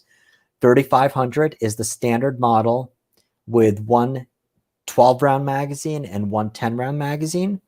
You have 3501, which is for the banned states, which is the same gun, except it only comes with 2 10-round magazines. And then one I have is the 3503, which is 1 12-round plus 1 10-round magazine and no thumb safety.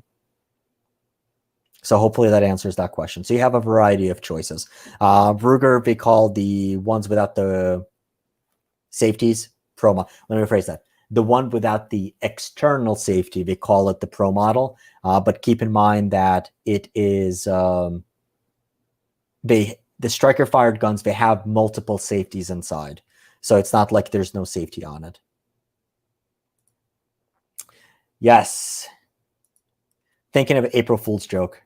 Well, the last year I did the whole renaming the channel to Ruger Guns from Slav Guns. Some people thought it was serious. But that's what a good joke is, I suppose. All right, so I'm looking to get a handgun. I want to get a Taurus. What do you guys think? Sammy, there's nothing wrong with a Taurus. God, I'm saying that it's okay. There's nothing wrong with a modern Taurus. That is okay. Older Tauruses have plenty of issues. Derek, you're muted. Now let's say that with a straight face. There's nothing wrong with a modern Taurus. Well, I take it back. The design on that safety, you got to be a moron, but you can absolutely knock one off. if you get a G3C or the G3C Toro, there's nothing wrong with it. And I think the Taurus TX22 is a phenomenal gun. I love that little 22, and it's my garden gun for rats and stuff.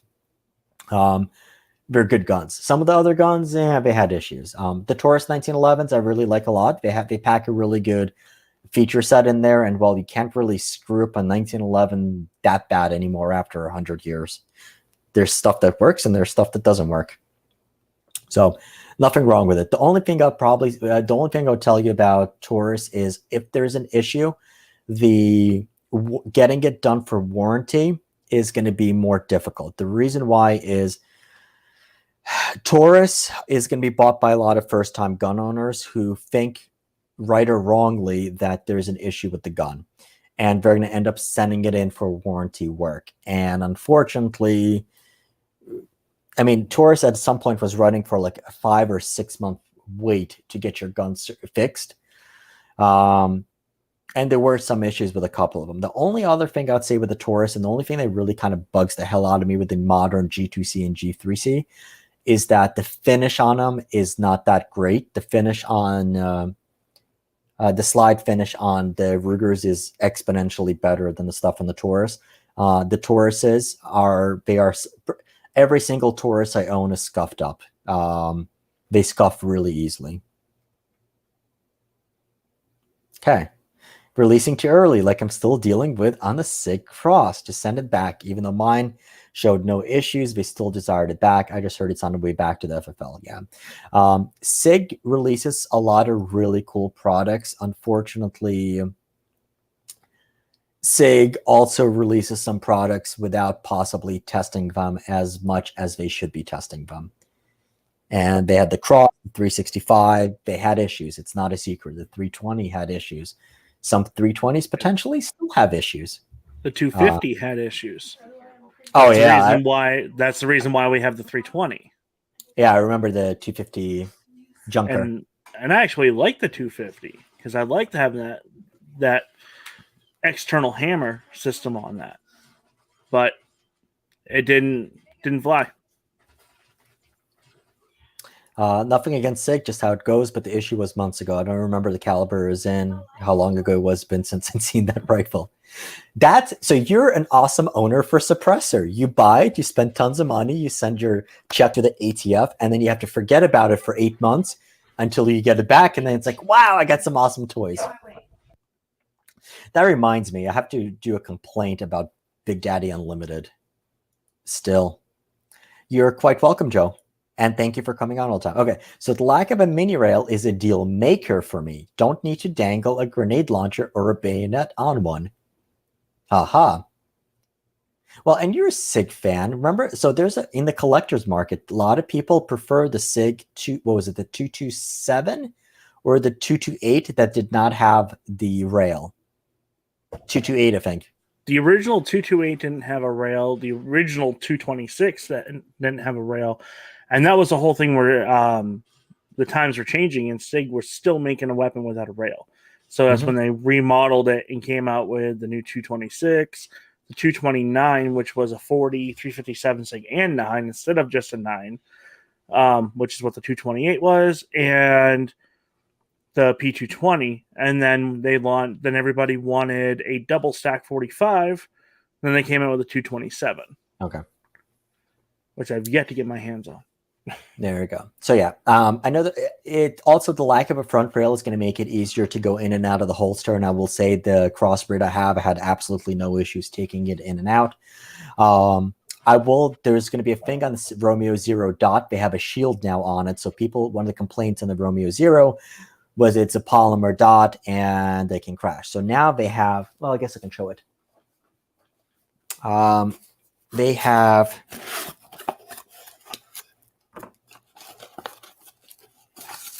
have a metal shield that goes around it that you can mount around the dot, and it works with it. The only problem is they only have the 4 mounting holes here, so the 2 for the screws and 2 for the posts. But a lot of the guns now will have 2 half posts on the front part of here, and the shield is not drilled for it.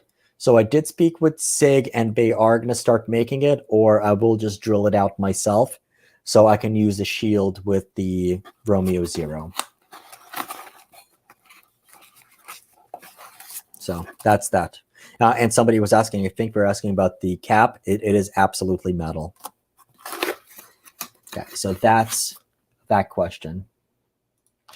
I know Ruger likes to release model variations sequentially so customers buy more than one, but in that case, Smith & Wesson behind development. Yeah, there's absolutely no doubt Smith & Wesson is behind. I think, and I gave him crap over this before, I think the M&P is now pretty much forgotten about by a lot of people. The shield needs to be optics ready. And like I said, it's a separate conversation whether you actually need a red dot on it or not. But everybody else pretty much now has a red dot capable optics ready gun, and that's what people expect. And they don't have it.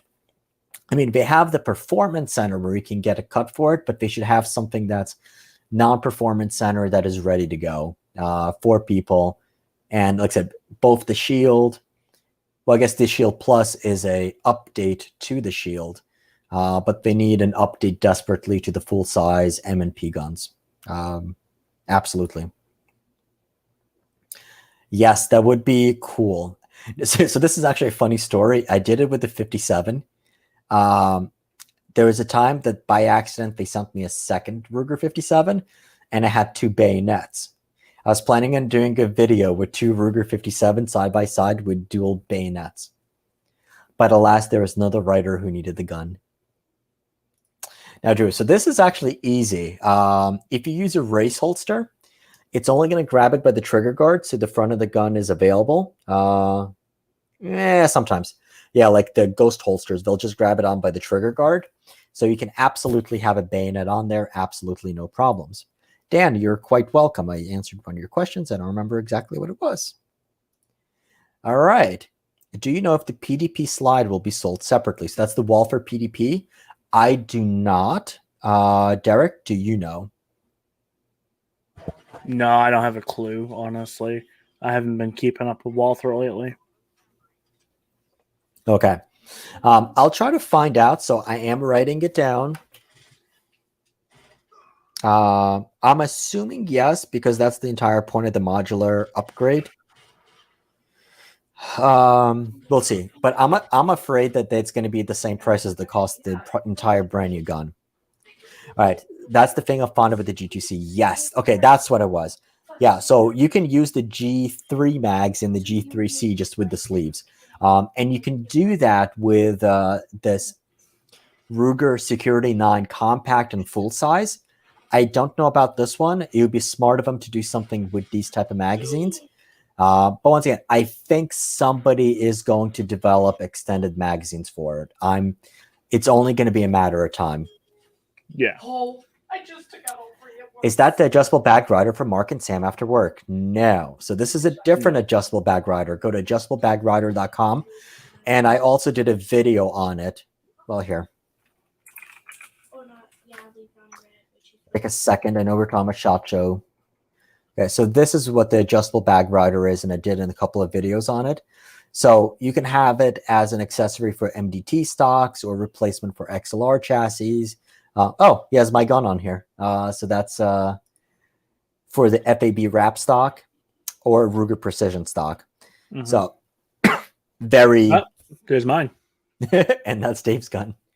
So that's what it is. And basically the entire premise on it is you can make micro adjustments on the gun without having to adjust the front legs of the bipod. And it also ensures that the gun is going to track straight back manner, make it much more repeatable.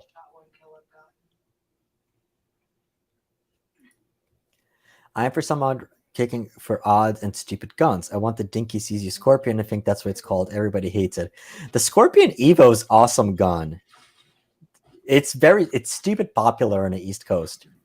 Now, if you want odd, Drew, and you want a carry gun, you want a Glock 38. Wait, hold on. It's 36, 37, 38. Yeah, so... and 39. No, so it's 37, 38, 39? 37, 38, 39. Yeah, so you want a 39, which is a 45 gap. It's awesome. Ooh, Derek. Oh my God. I got it. I know what I'm going to do with my polymer 80 build. The We're going 45 gap. We're going to do a 45 gap. Yes. By the way, let me. So one of the things that was on here, I recently kind of like with everything that's happening with the ATF and stuff. Let me know. Do you think we should do something with some polymer 80 builds? Let me phrase it. I'm sorry, 80% lowers for Glocks. Let me know. I think that'd be kind of cool. All right, we have single stack available in Europe, at least we have on our website, CZ, that is. Yeah, so CZ has a lot of really cool guns in Europe. Well, there's a lot of really cool guns in Europe. The only problem with CZ is a lot of our marketing in the United States has so far been catered towards competitive shooters, gun gamers, and not towards the general markets. And it's a tough nut to crack because, I mean, well, most people, unless you're a gun guy, most people have never heard of CZ. Everybody and their mother has heard of Ruger and Colt and Smith & Wesson and even Glock. Probably now Glock has one of the top brand recognitions out there. So it's easy for them. Like, what's a CZ? It's like, what's a CZ? Sounds like a HIV infection. All right. I'm considering the Beretta HMR Pro in 300 Win Mag as my long-range bolt gun. Do you want to handle the gun or the caliber? Well, I got experience with the HMR and the 300 Win Mag platform, so. Okay, and because Anthony has sent an awesome he supported this live stream, go ahead. The Beretta and the 300 Win Mag is a great gun. We've gotten it out to 1,200 yards already this last year. Load development was really simple with the Beretta. I think we only tested 2 or 3 different loads before we finally found the one that I really liked. It was really simple, and Beretta makes a nice rifle off the shelf for $1,000, between $1,000 and $1,500. Anything in a Remington 700 platform is going to fit it. The Beretta triggers are nice, but I would definitely recommend upgrading to a Trigger Tech or a Timney on the lines of them. After you get the gun and you put some rounds through it. Now, beware, some of the HMRs do have an adjustable trigger, and some of them don't. We found that one out on the 6.5 Creedmoor Wilderness. It did not have an adjustable trigger. After I said it did. But honestly, you'll like this gun. It's comfortable. It's not too heavy. Definitely get a good muzzle brake for it. I would recommend either a Control Solutions, Hex Mod 2, or the new claw brake from Kelby Atlas. And I've been using that one on the 6.5, and man, what a brake that is. Yeah. So if you're gonna have a large rifle. I say if you're gonna have a large vertical mag, you absolutely need to have a good brake on it. And I guess it doesn't come with one. No. So here's the thing, though. I mean, this one's already 17. MSRP is 17 to 1800. Okay, so this one's gonna have the Trigger Tech primary on it. Yeah, Trigger Tech friction. Yep, Trigger Tech trigger. So the only thing I would basically say is caliber wise. So in general, Bergaras are they're nice factory guns, but there's also issues with Bergaras. So depending on who put it together, because Bergaras the Pro Series is all put together here in Georgia. Okay. So it's not made overseas in Spain. The Pro Series actually has a stainless steel barrel, and all the components is made right here in Georgia. Okay. As it says right there in the picture. Yep. So then here's the question, though. For like 1700, would you buy this versus something else? It's hard to say. I mean, if you want to be in the 700 platform, this is a good choice. Yeah. Honestly, for a couple $100 more, I would probably look at the Ridge, the Beretta Ridgeback. Mm-hmm. Just because I like that stock, and my 338 Ackley is on that one. Yep. Because it's a gray bow stock. But if you like the stock, it has a built-in aluminum mini chassis inside of it, and it's a great gun all the way around.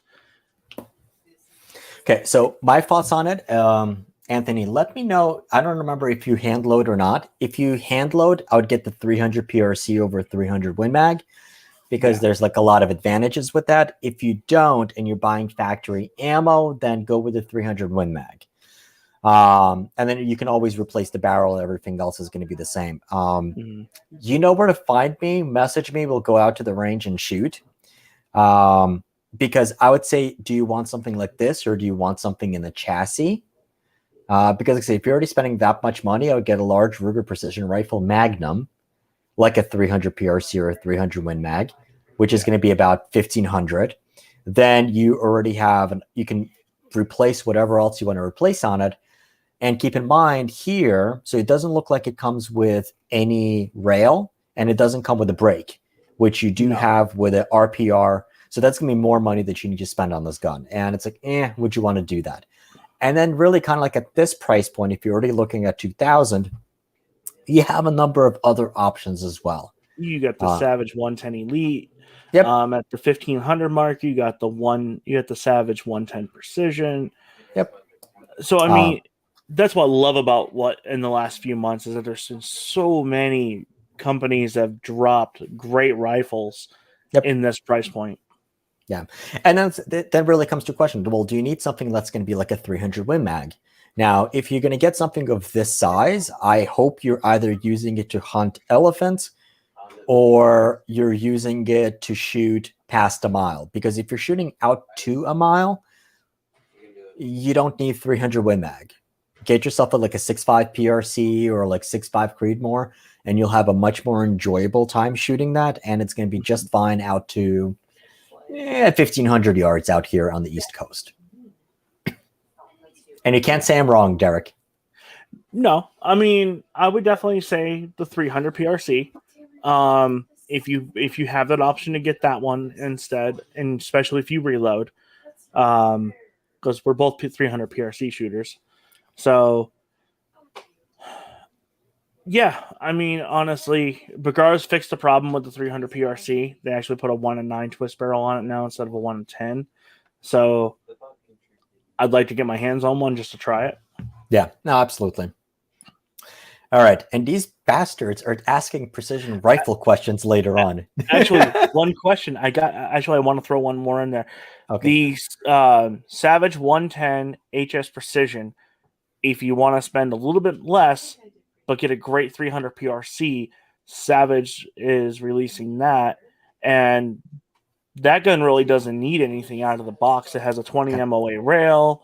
It's got a 8 HS Precision stock. Okay. Medium contoured barrel. Even has a muzzle brake on it. Well, so, here now I'm gonna throw this entire conversation out by saying, how a 1,500 in one of the chassis? It's going to be a better value, nice action, and it's stupid accurate. Okay, now I got to get a Howard just to check this out. Yes, you do. All right, moving on. Okay. Thank you very much for joining. This is basically part of the reason why I wanted to do this. I know there's people a lot are looking for it. And yes, we're still the Ruger channel. Although I might do the tourist channel for April Fools. See, I'm not a tourist hater. I really am not. Except if you get the 24/7, which you can shake and the gun just goes off by itself. They deserve all the hate for that. Okay. I wonder if Smith & Wesson will switch over all their pistols to the new trigger. I can't believe the Shield Plus is lighter than the regular Shield. They probably thinned stuff out. I have to go. So I missed that 10-minute video on the Shield Plus. I only saw the glimpses on it. I will go back through it and I will request the Shield Plus so I can answer it with a little bit more.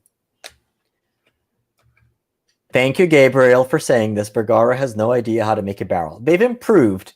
They've had issues in the past with barrels, and this is absolutely something that needs to be said for both Bergara and Christensen. I think Bergara has ironed out a lot of her issues, but Christensen had like a crap ton of issues, and still do. Yeah, I was gonna say they still do. Like I said, Bergaras, you'll typically. So, from my conversations with the Bergara marketing manager, the problem with a lot of the Bergara rifles, at least the ones that are made overseas, is they're almost like semi-custom in the sense that you have one person putting the entire gun together. So, depending on who that person is and if they're in a rush to go to lunch or not, that's going to have an impact on the quality of the gun. And some of them really shoot, some of them don't. And yeah, my 605 took almost a year to get back from repair. I am sorry you had to wait that long, Chris. That's horrible. That really is. Al, I realized that when I was holding the magazine down here that no one can see it. I wonder if Kel-Tec will be releasing the P11-2. I have not, and there was no SHOT Show this year, so I have absolutely no clue. But if Flying Rich is still in here, he might be able. He's chummy with Kel-Tec, so he might be able to chime in on that. But I'm adding it to the list. P11-2. Derek, so I told you I'm not going to the PSA gathering, right? Yeah, it looks like I need to find a good rear bag for my RPR that doesn't cost an arm and a leg. Protector bags. PROTEKTOR.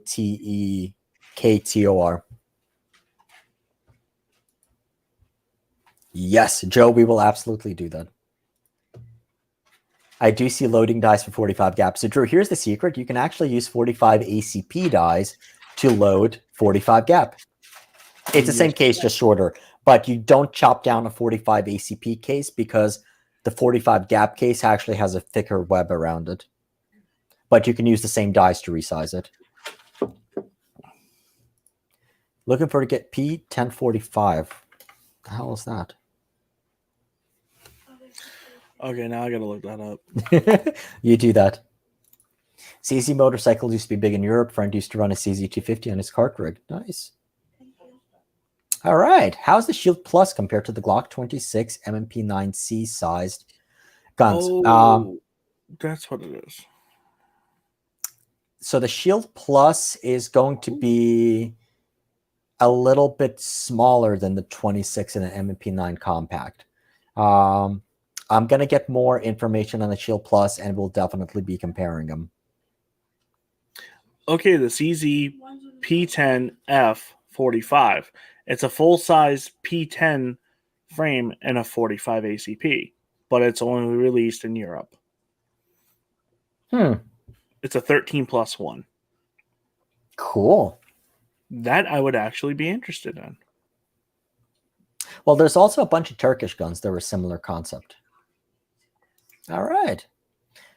Great question, Urlan. New to the gun world. Is today like a good time to release guns? Why not? But actually, you know what? If anything, I think this month might be a good time because February was the first month that there was actually a slowdown in gun sales versus every other month where it was just continuing it. You're still seeing a lot of guns that are being held back, especially in the precision rifle world. You have a lot of guns that are just not being released simply because there's no reason to release them because the manufacturers can barely keep up with existing demand. I do think with something like the Max 9, with the Shield Plus, that's a very competitive market. And because you have brand new gun owners coming into the fold, that's why we're releasing it. And because it's going to be a major model, it's not going to be something like, so for example, the Max 9 is probably going to sell a couple 100,000 guns per year, almost certainly guaranteed. Something like, say, for example, like a 6mm ARC Ruger American rifle might only sell maybe like 500 to 1,000 per year. So it doesn't make that much sense to divert resources away from it. But major models, yes, you're definitely seeing them come out. A lot of them were pushed back from SHOT Show, which was January to now. And I think we'll start seeing a little bit later on this year as well. Thoughts? No. Okay. I agree. So thinking about economy long-range rifles, what are your thoughts on a Browning X-Bolt Max? Yes, of course. If you have the money to buy the X-Bolt Max and you don't mind spending the expensive money for the skill base for it and everything, it's a great gun. I mean, it's definitely know that everything for that rifle is proprietary. Okay. Okay. Browning X-Bolt Max. Yeah, like I said, Browning has like a crap ton of different X-Bolt Max. So from what I know, so it's $1,300. I'm going to pull it up on the screen. So Browning does put together, it's a really smooth action. It's a really nice action. I haven't seen too many of them, and these are a little bit more popular in the hunting world, but this gun, it's a solid gun. It's a solid gun for the value. If you're definitely going to keep it the way it is, I believe Timney makes a trigger now for the X bolts.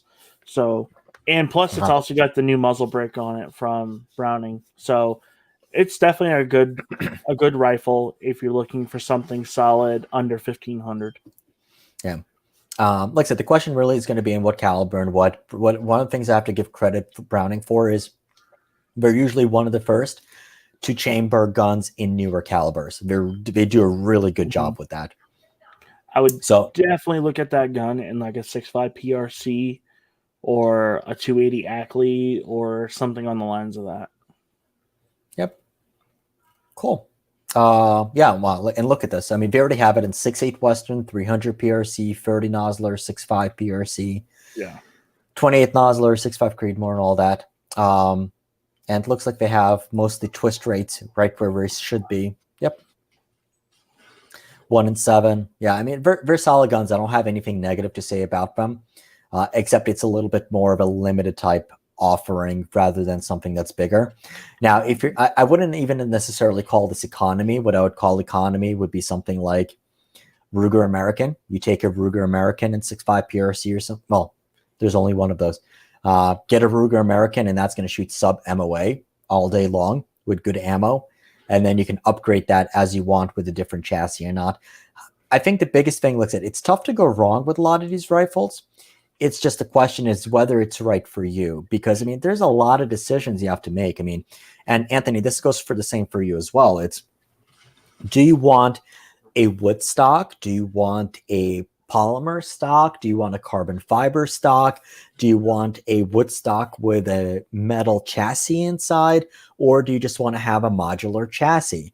What things need to be adjustable on it? Is weight going to be an issue for you? Is this going to be a prone gun that you're going to be shooting off of the floor on your belly or on top of a bench?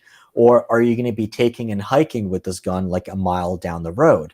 How many rounds you're going to be putting through it? Is it going to be like, if you're going to shoot 2 rounds and then that's it, you're done, that's one story, versus if you're going to go to the range and put a couple hundred rounds for it, completely different story.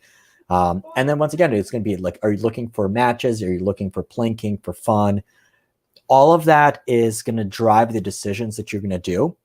And start with that goal in mind, and then look at the guns that are going to work for you, rather than just pick a gun and is this good or not. It looks at really, it depends. It depends on if it's going to accomplish what you want to accomplish.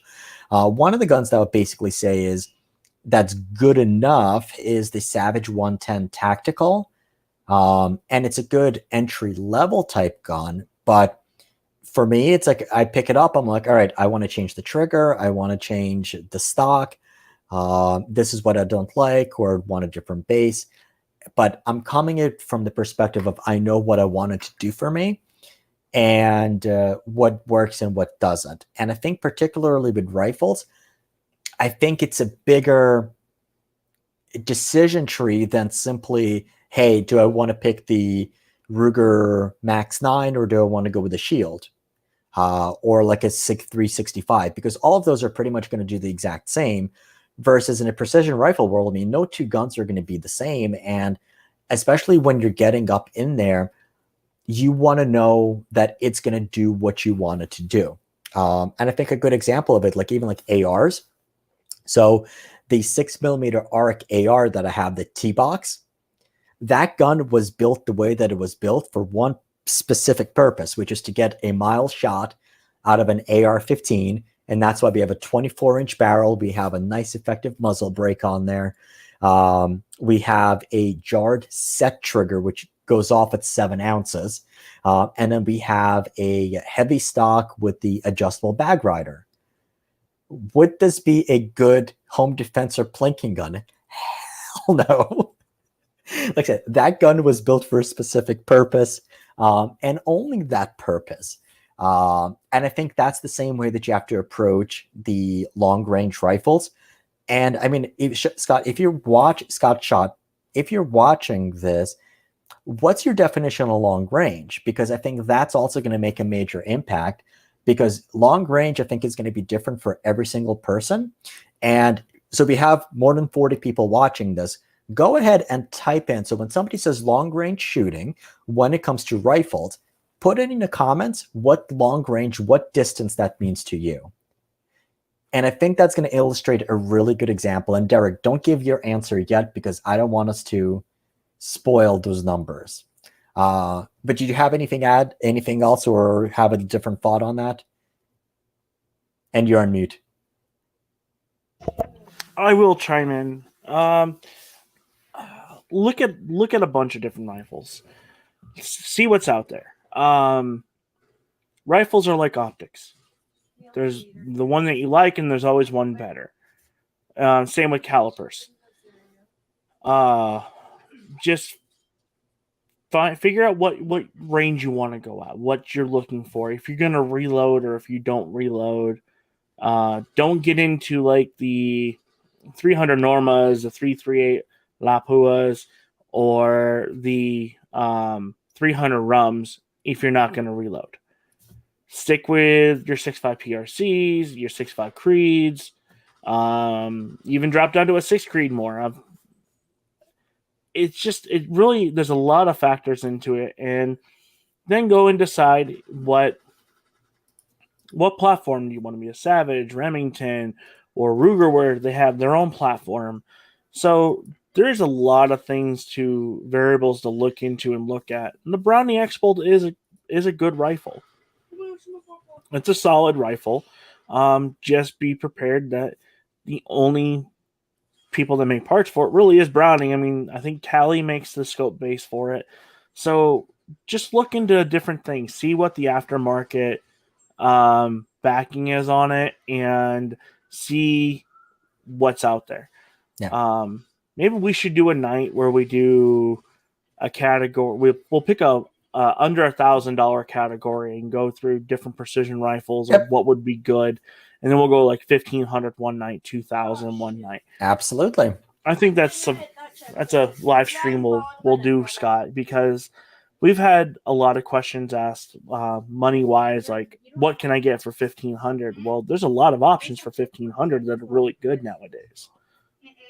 There's a lot of options for under 1,000 too. Under 500. There really is. What I'll say is, and kind of to wrap this one up, is we live in a really exciting time for long-range rifles, because over the last 5 to 6 years in particular, I mean, like, only now can you go to Walmart and buy almost any 6.5 Creedmoor gun and go shoot at 1,000 yards plus with factory ammo that you buy there for like all in under $1,000. Like I said, you can spend $1,000 all in with the scope and the gun and everything, and go hit at 1,000 yards plus. Cool. All right. So there are some answers as to 1,000 yards. Yeah. So that's basically okay. So that's a good. Yeah. So then, Anthony, for you, 300 PRC, skip 300 Win Mag altogether. All right. So, and these are actually really good answers, because traditionally, long range has been considered anything 600 to 1,000, but now that's just basically kind of like, yeah, that's what it is.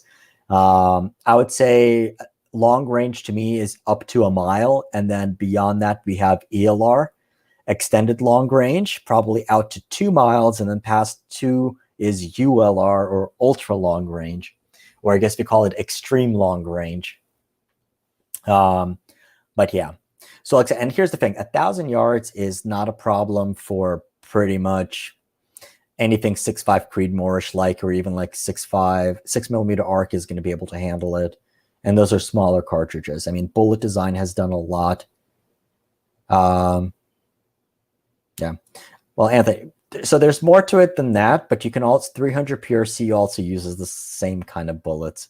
But here's the thing, though: the bullets that you're going to be wasting in the bullets that you'll be using for 300 Win Mag. Well, hold on. 308 and 300 Win Mag and 300 Blackouts are all going to use way different weights of bullets, and I would not be shooting 200 expensive match bullets for 300 Blackout. That's just the waste of money. Yeah, and considering the 225 ELD match was actually designed around the 300 PRC cartridge and not the 300 Win, just want to put that out there. So, yeah. Anthony, I would definitely say go subscribe to my channel because I got a 300 PRC, I got a 308 semi-auto sniper system that I'm going to be doing videos on here soon. Actually, I got 2 videos coming out this week. You'll see what the rifle looks like. I've been doing a lot more upgrading the last couple days on it, but I don't do really anything with Blackout, so I can't really help you there.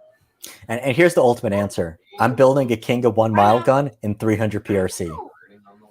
End of story. And I've shot almost a mile with my 300 PRC that I custom built myself. Yeah. I've got a 338 Lapua Magnum, Ackley improved. Lapua. And Lapua Magnum. Derek, go improved. look in that corner. What does it say? We say Hornady and Lapua here. So, I'm a big 338 shooter all day long. And one of the calipers I will be shooting this next year, or this year actually, is 33XC, 37XC, if I can find a barrel blank, and a 41XC.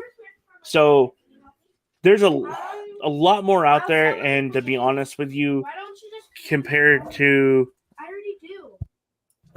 Hold on. Thank you. Sorry about that. So there's...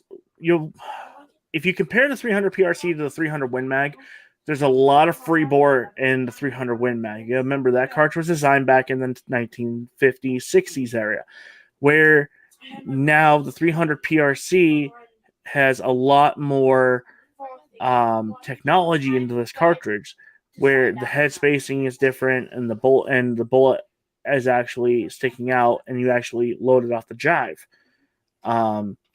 So just take a look at it. Me and Slav will do a video on it later. So here's the thing. 300 PRC is 300 Win Mag, as 6.5 Creedmoor is to 308 almost in some degree. Definitely look at 300 PRC. Like I said, if you can hand load, absolutely do 300 PRC. Like I said, it makes absolute sense to do it. The only reason why you'd want to go with 300 Win Mag is because there's a lot more commercial ammo available. But inherently, you're going to get a lot more range. You can shoot heavier bullets out of it. Yeah, it's just better. It's a very large Magnum version of 6.5 Creedmoor, if you want to think about it that way. And I've taken it out to 2,300 yards out of a stock Ruger precision rifle with stock match ammo from Hornady. So factory ammo, factory gun. That wasn't broken in or anything. We're getting 80% hit rates at a mile, and then at 2,100 we were about 50%. And as per the instructors at where we were shooting, we broke. So the year before, Ruger had the media event where we launched the Ruger Precision Rifle and 300 Win Mag. The longest shots that they were able to hit with 300 PRC were 300 yards further than what the same shooters and the same instructors were able to hit consistently with the 300 Win Mag. So that should tell you something. And these are all former snipers and stuff like that that are the instructors. All right. So there's a good amount of debate about, is it a good time or a bad time to release guns? I generally stay out of the politics side of it, but you're not going to get anything major passed anyway, and they're going to release the guns anyway. They're going to sell a crap ton of them. There's way too many new gun owners. We're all enjoying it. I do want to say thank you to Drew for the comment he just put in there. Which one? BSF Barrels is taking orders now. For I was saying I couldn't find a 375 barrel blank. The only one I can find is a Luther Walther, and I've been told they're not. The barrel life on them are not that well, but so they're not as good as like a Snyder or a Kragers or a Bartlin or something like that. Okay. Back to pistols. That's what we're here for. Actually, I gotta jump off. I gotta go back to work tonight. I'm off vacation. Have fun. I will. Thank you, everybody, for joining. Thank you for the rifle questions. And tell them where to find you. You can find me on YouTube now under Northwest Guns. Okay. You can find me over at Odyssey. You can find me on Instagram. You can find me on LinkedIn, MeWe, and The Jump. So I'll catch you guys all later. Subscribe to the channel, please. You guys see more content coming out. I got a reloading video coming out on Wednesday that's premiering. So I will see you guys then. And if you want to keep seeing him, he'll keep coming back on here. Yes, I will. I'll talk to you later, buddy. Talk to you later, bud. Bye. All right.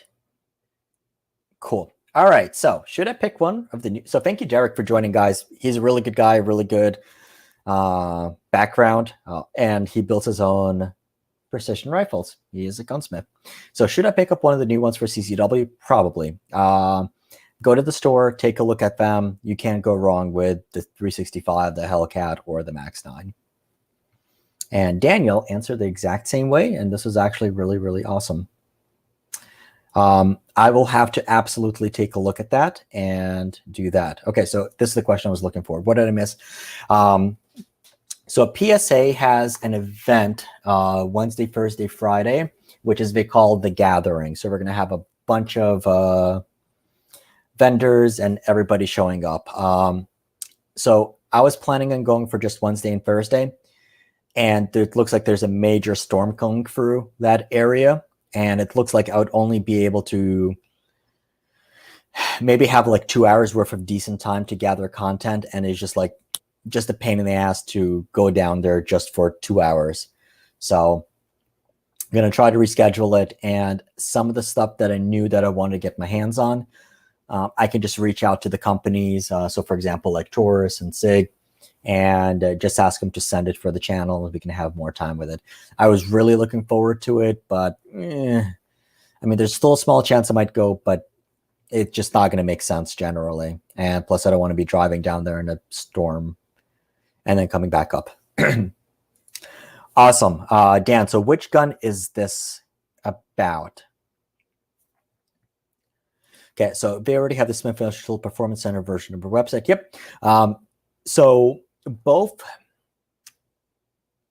Smith & Wesson and the companies under Smith & Wesson brands now, and Ruger, they have a two-stage distribution model. So when they say they're coming out with a new gun, the gun is already out. They're not like Sig, PSA, and some others that are going to basically tease somebody for months until they figure it out. So, well, like I said, both should be in the stores very, very soon. Glock also as well. So, and I think Glock also pushes it a little bit.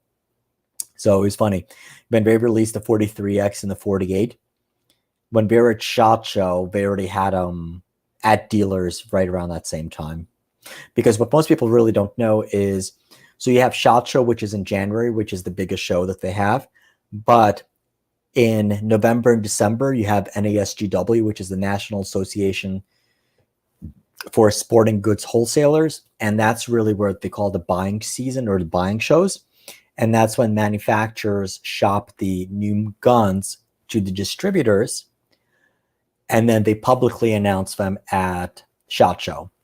So usually by SHOT Show, that's where we go and they take extra orders, but the guns are generally ready to go at that same time. Yeah, so ammo seems to be coming back a little bit. Check your local small mom and pop stores. There will always be ammo that's there. I have had no issues with it, and the good stores, they are going to limit you to some ammo. So at least they're more reasonable. Glock all day. Nothing wrong with Glocks.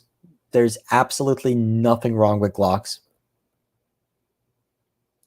Okay, I will take a look at that.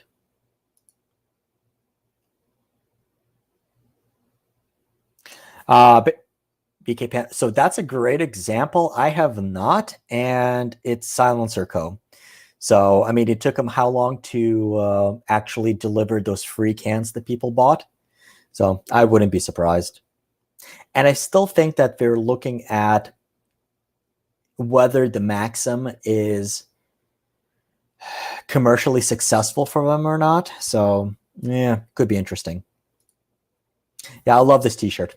Love the OSS suppressors. That's actually what I miss about the PSA event. There's going to be rugged suppressors, and I believe Microtech was announcing some new suppressors. Any idea if the Ruger Max 9 or Smith & Wesson Shield will eventually come out with a model that includes rail? So I don't know for the Shield. The Max 9, officially the answer right now is no, but once again, let me read you the response that I sent to Ruger.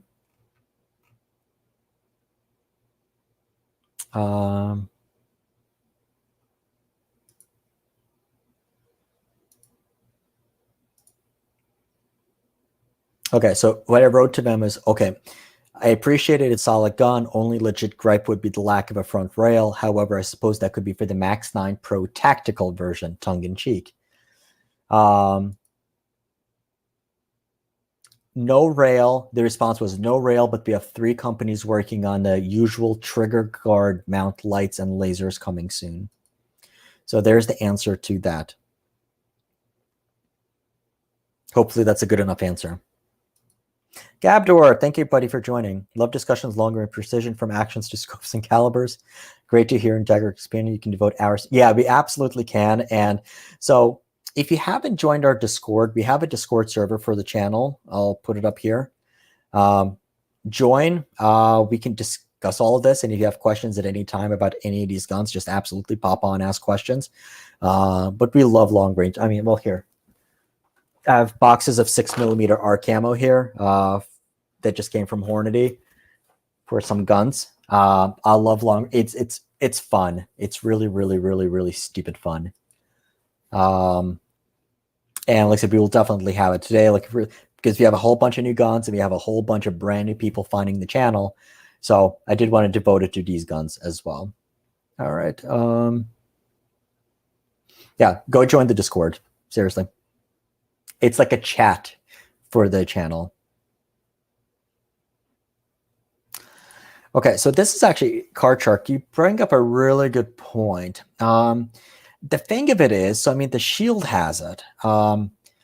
What they could have done, and let me bring it up again on their website.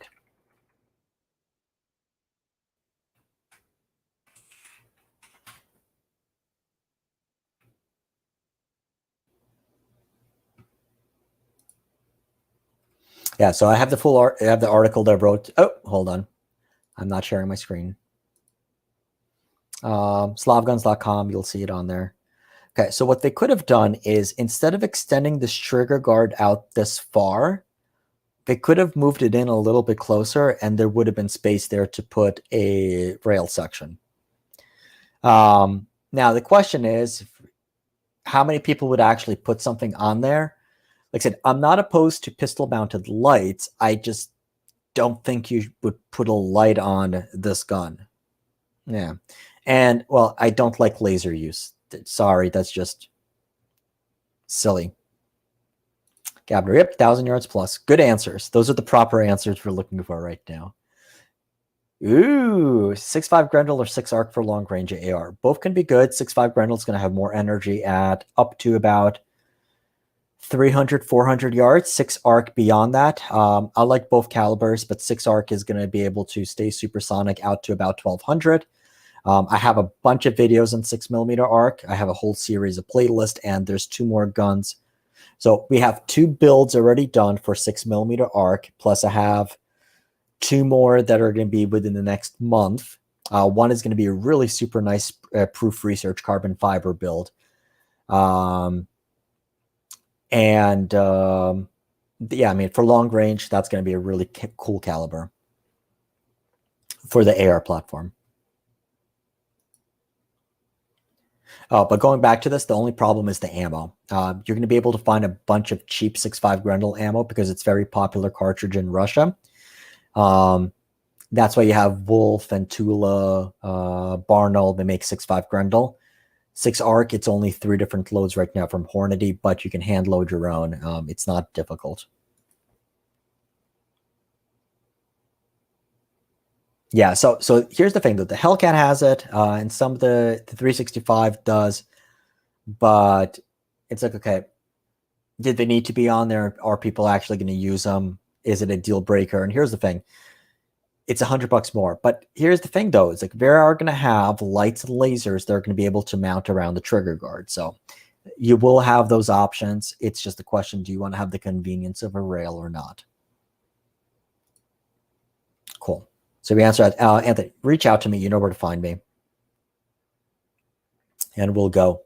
There's actually a 1,400-yard range. It's still private, but in this area. And I am working with Tracked Optics and a couple other companies so that we can do some long-range events. And I can guest people into a range that on paper it's 450 and we can get out to 600 on steel. Yes. I would even say, Drew, so that's a good one. I would recommend anybody download the Hornady app. It's free and you can play with that. It's going to really cool for ballistics. And then also take a look at the ballistic app. It's on iOS only.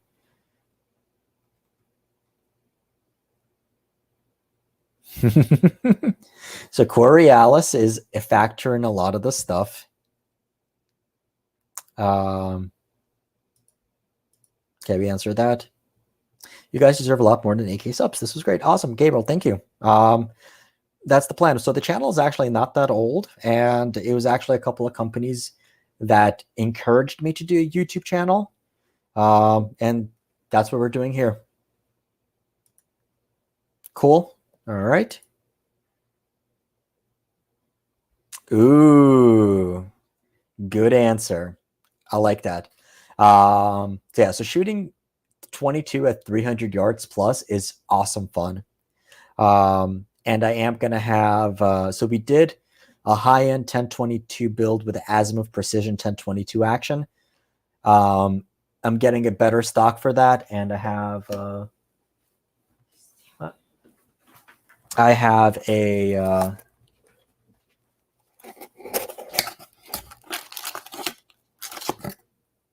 jarred trigger for the 1022. So this is for Ultra Match trigger.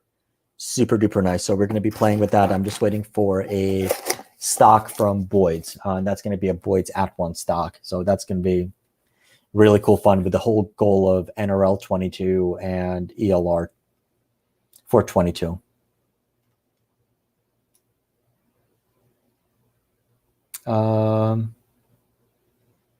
Crap, I lost it. Okay. Joe, thank you for coming on. As always, buddy. Yes. Great point. We did that. 300 PRC is longer shoulder bump than 6.5 PRC. Yes. Yeah, so 6.5 PRC and 300 PRC are both built off of the 375 Ruger or 300 RCM. Same parent case. Just one's a lot longer. Okay, yeah, so 300 RCM, not 300, not PRC. Yeah, so RCM is the 300 Ruger compact mag. There we go. Cool, cool. So I guess those are the answers. Yes, so Proof is really good barrels. They're awesome barrels. Okay, that was that. Hello, sir. I am not familiar with Nick and not going to go there because, well, I put that up on my personal profile. Yes, that's actually a really good point. Well, here goes. Speaking, I think the ultimate one of recent years has been the High Point Yeet Cannon. I have not seen anything on that, And I guess it's been 2 years now. Okay, the dagger is close. They did release some daggers. I did talk to them about it. So the dagger, there's a shortage of one component, but it's out there. They did actually do a run on it. Oh, and actually, perfect. You answered that now. So they actually had a dagger come out. Now, you could say the PSA MP5, and I would agree with you 100%. It was. They had, I believe it was a couple hundred that sold out literally in about 2 minutes. Okay. Show AR-15. I cannot. I'm not going to be. So I can't hold up a gun on a live stream. Plus, it's like way the hell. It's downstairs in my place.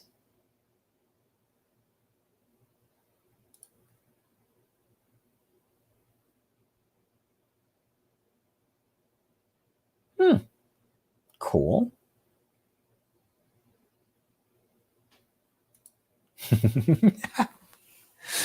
Great question. When you personally go long range shooting, how many rounds do you go through and how long do you stay out at the range? However much ammo was sent to me. So usually I go, depending on the caliber. Let's say, for example, something like moderate, like 6.5 PRC. I'll usually, depending on what I go for. So if I go for load development, I'll usually have 40 to 60 rounds. The most I've probably done is about like 120. But that's like kind of like for shits and giggles. So hopefully that answers it. But usually when I go, it's like I go there for a specific purpose. And as soon as I hit it, I just do. Awesome. Yay, I'm catching up to it. Fantastic. Is the barrel and slide the same on a plus and a 2.0? It looks like it is. So I'm trying to get the full details on it. Okay, well, here we go. Perfect. The barrel and the shield plus is 4 inches. Shield 2.0 is 3.1. Slides, of course, will be different too. So there was a... there you go. I think they offered a plus in 3.1 as well. That was my understanding, Michael, as well. So I'm going to go through, so Smith & Wesson did a 10-minute presentation and like, that's it. And it was right around the same time. So I haven't had a chance to go through it. I was able to skim over some of the details, but the major factors, not the minute details, but I'm going to go through and I'm going to try to request one so we can do a direct comparison with the Max 9.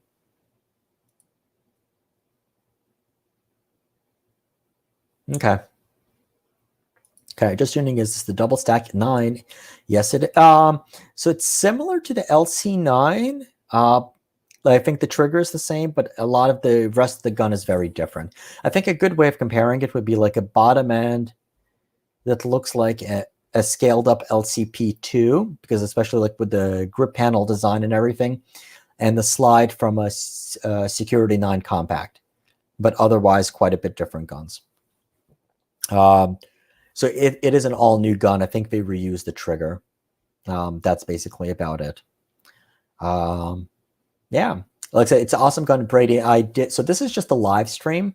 I did the full video, which I released at 11 o'clock this morning. So here, I'll show you. Oops, wait, I already had it on.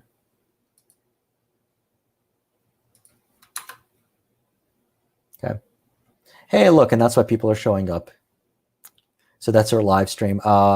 This is the video. So if you go just search for Ruger Max 9, Ruger Max 9, what you need to know, that is the video they released this morning. And that's a detailed video of looking at everything, including some humor.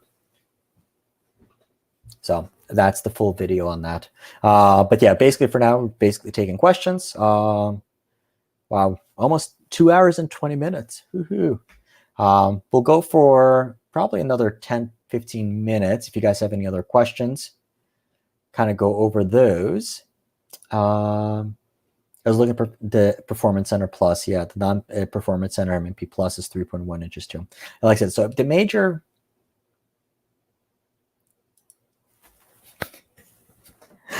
I bow to you, my awesome fans. And seriously, thank you everybody who comes on here, subscribes, supports the channel. Thank you guys. Oh, and since we have a whole bunch of new people, make sure I run a monthly giveaway. So this month we're partnered up with Tracked Optics.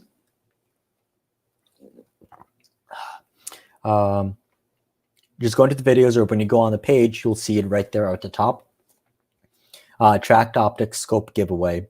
So at the end of the month, somebody's getting a Tracked Optics, really nice rimfire scope, a 3-9 scope from there.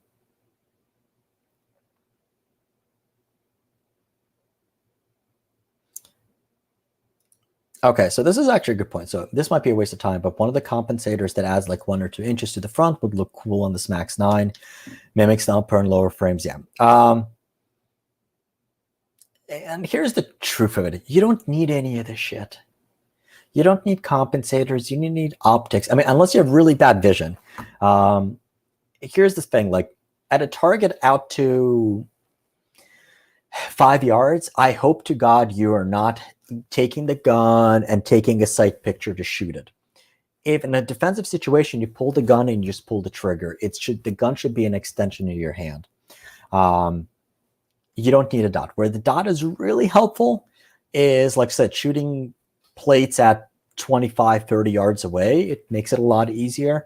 But for a carry gun, I definitely don't think you need it, and I don't think you need a compensator. I think adding a compensator to a gun like that might actually cause more issues. And I think a prime example of that, which is when we, what's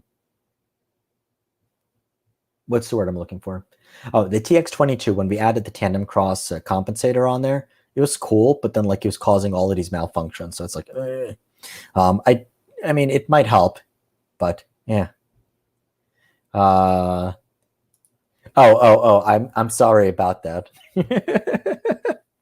No, but actually, guys, so one of the things, because I mean, I see the same people coming on consistently over and over to live streams. Starting next month, when I'm talking to companies to partner up on the giveaways, I will make sure that I will have something. So I'll have one for everybody, and I will make sure we have something just for the people who come on or support the channel, so go to live streams only. That's not marketed elsewhere.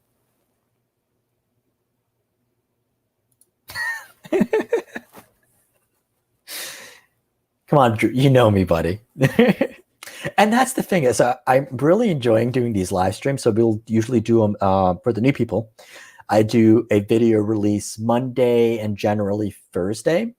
So we've been doing live streams for a couple of weeks now. We did look at the virtual SHOT Show. So we'll have a live stream on Monday, usually after a video release. And it's like, I consider you guys my friends. It's like, I love that you guys come hang out. Oh, great. And by the way, Card Shark is a huge cigar nut, as much as he likes guns. He has lifetime's worth of cigars. Actually, Nick, how many cigars would you need to smoke per day to make sure you go through all the cigars you have until, let's say, if you were to live till 100? But yeah, so hopefully that answers that optics question. Ooh, okay. Do you think we'll ever come out with a pistol revolver with an integrated red dot built into the slider frame? Great question. I don't think they will. And the reason why is, so it's a two-parter. Number one, gun companies are not optics companies. They don't want to have anything to do with it. And the one thing you have to keep in mind is none of those red dots, they're not made in the States. So they would need to get some dot and bring it in. So what it would look like is you're buying a gun that has a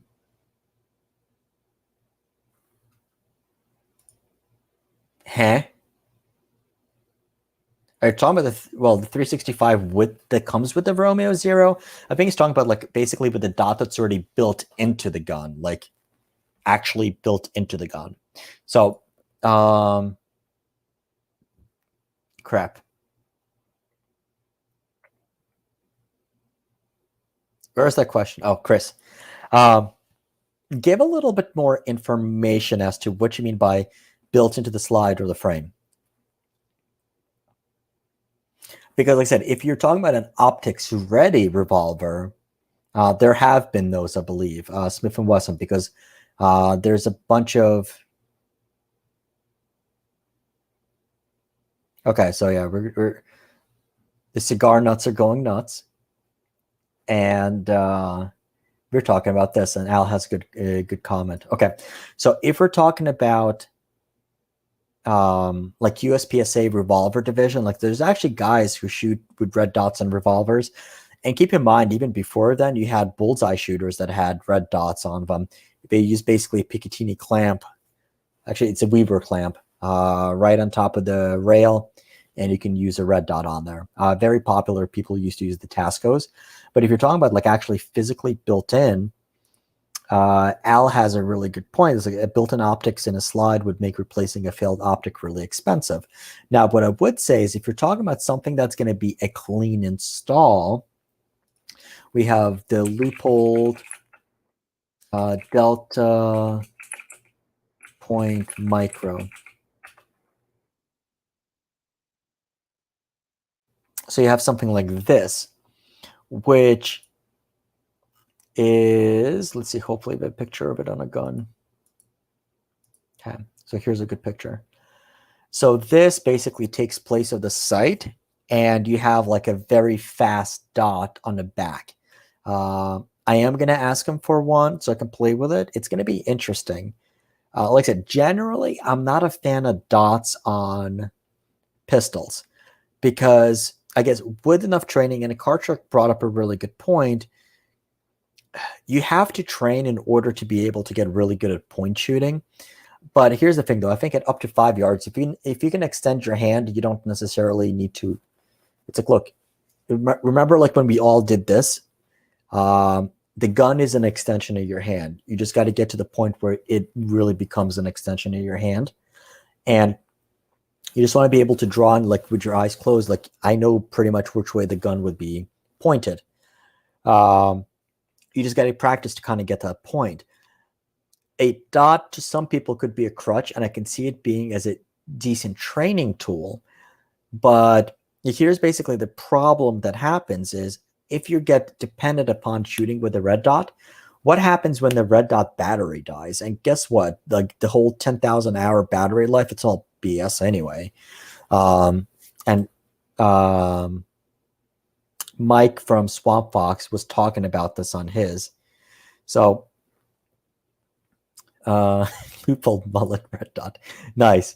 So I'd rather you get good with, like I said, even if the front sight falls off, you should be able to competently hit a target at a man-sized target at up to 10 yards. That's the point that you want to get to. Like I said, a red dot will help somebody if you have, for example, if you have aging vision or you want to shoot at longer distances, a dot will absolutely help you with that, and I have no problem with that. A laser, I do have issues with.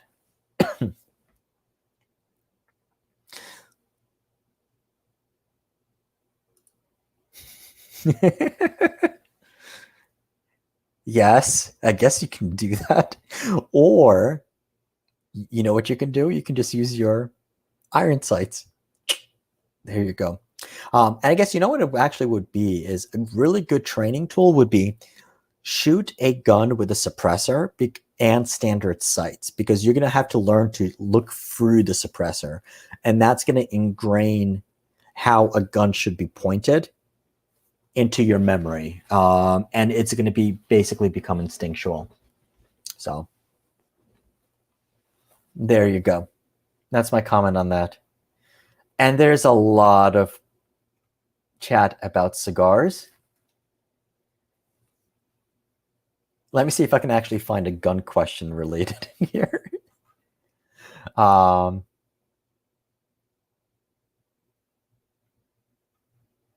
Ooh, yay, there's actually a couple there.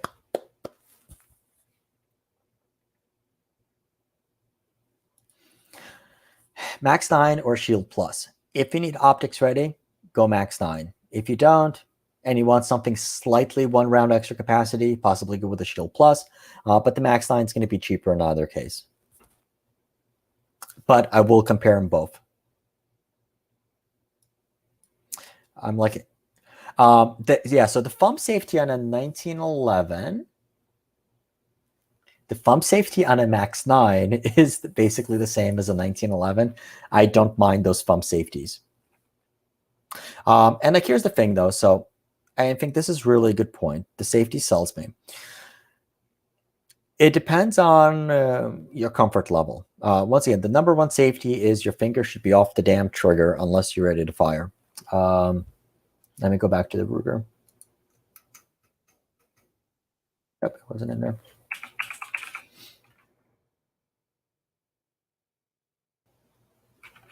Your finger should be off of the safety. Now, if you are concealed carrying it, yes.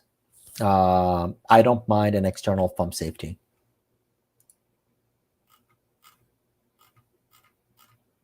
Okay, there we go. This is a good picture.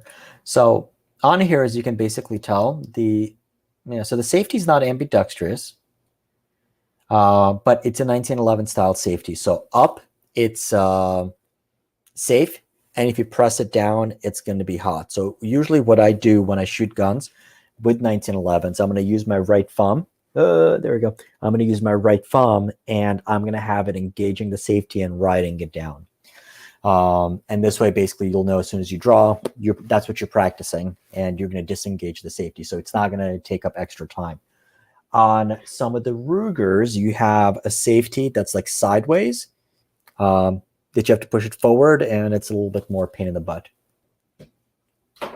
But I have no issues with the traditional 1911 style safety, if that's what you want. And if you're going to be carrying it up front, pointing at your boys, I would absolutely probably use a thumb safety. But once again, if you're going to be carrying it, you absolutely need to practice drawing from it and making sure that you're disengaging the thumb safety. Now, if you're used to shooting 1911s and you're used to riding the safety, it's not going to be a problem. I have zero issues with it. But if you're coming to this from the world of Glocks and you have like one of these, I don't even want to bring up my, okay, I'll use it on this since we can't see the muzzle. Okay, so imagine the safety was here. Here, let me make myself bigger.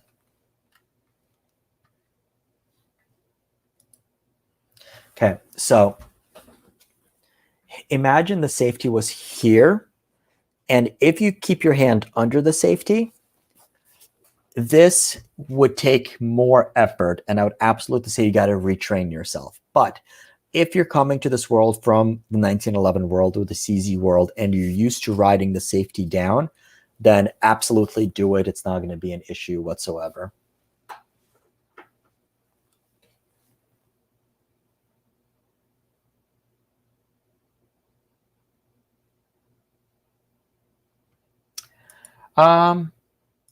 So I don't know, but so here's the thing though. Even if it's not, because you're going to ride your thumb along it, it's you'll be able to disengage it. I'm trying to remember. So I think it might be the same safety that they use in the 57. So you should be able to find an extended safety. And if not, I'm sure somebody will come up with one. Hello, Gadget. Thank you for joining. So it's like anytime I'm thinking about like start wrapping this up, we have a whole bunch of new people that are coming on to discuss this. So for those people, welcome to the family. And so this is just a live stream. I'm just kind of going over answering any questions you guys might have about the guns. And for the detailed video, it is on the channel page, Ruger Max 9, what you need to know, or in the search results. It's right there. And it's a complete video.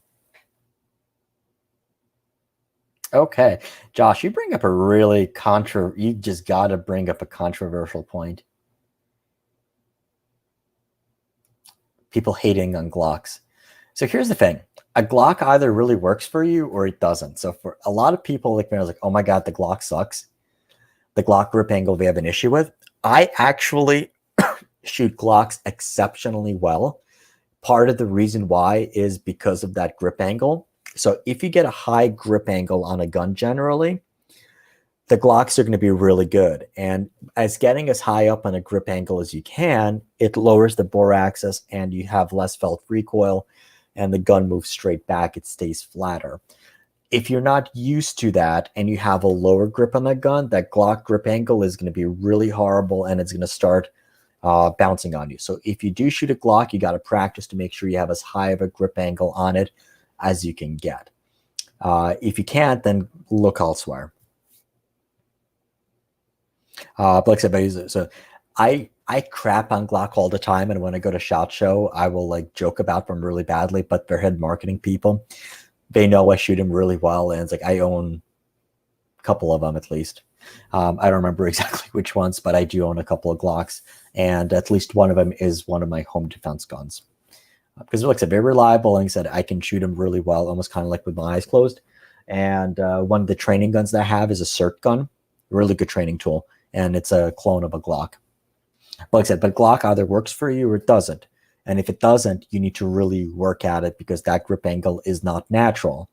Like I said, there's just some guns that have a much more natural grip angle. And also, going back to 1911s, this is kind of like the whole debate between whether you have a rounded grip safety and an arch or a straight one. I like a rounded because this way, once again, I can get as high of a grip. So this is actually a really good way of describing it.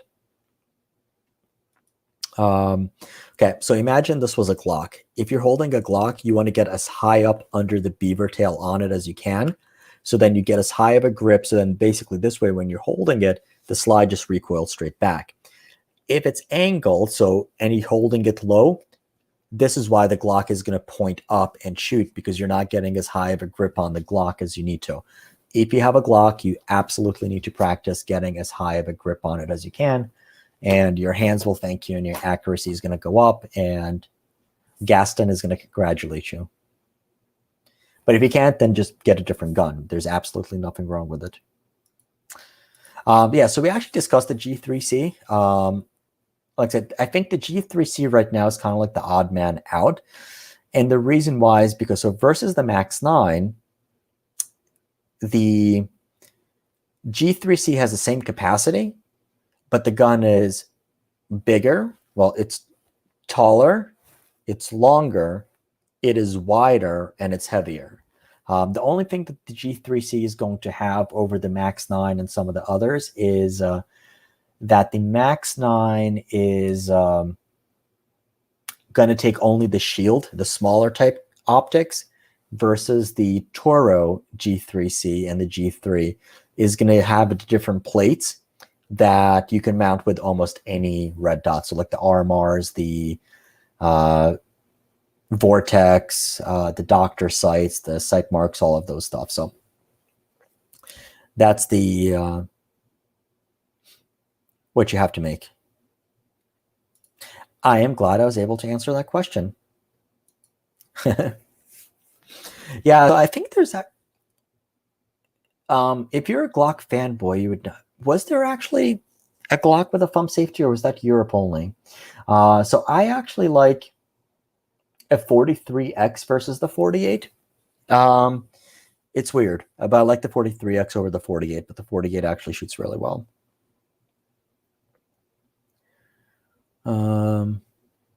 But yeah, no, it's like if you need to feel comfortable with an external safety, absolutely do it. And in that case, I'll probably just go the Max 9 with the safety. It's going to be awesome.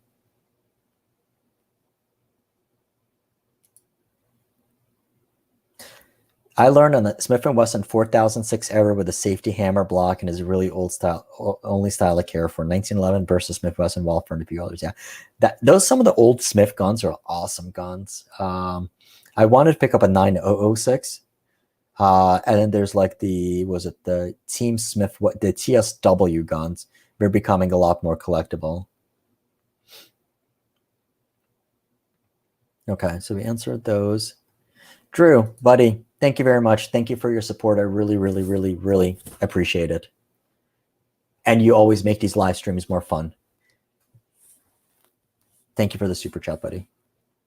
Mateus, so I see we have people joining from Facebook as well. Hello.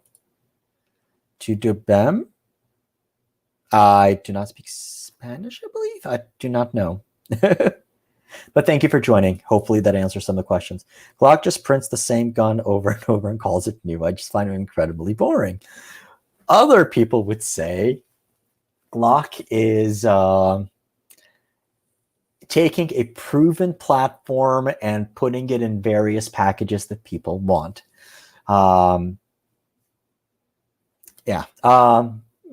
It makes sense. You know what it is other manufacturers, so for example, they just wouldn't have 20 different model numbers for the same thing. They would just call it compact and full size or subcompact, and put them in different calibers. But like I said, there's nothing wrong with Glocks. I mean, that's why they're the most copied gun design ever. But no, I mean, it's true. I mean, your comment is precisely on. They do make a few tweaks.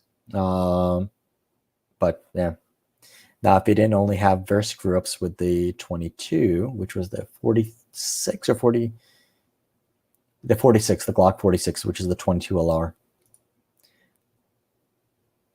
Yes, Glock front sight for sure. The rear sight, I believe. What do you carry? Everyday carry. So up until the Max 9, I carry a Ruger LCP2. So we discussed this a little bit earlier, and if you go watch my Max 9 video, I talk about that as well.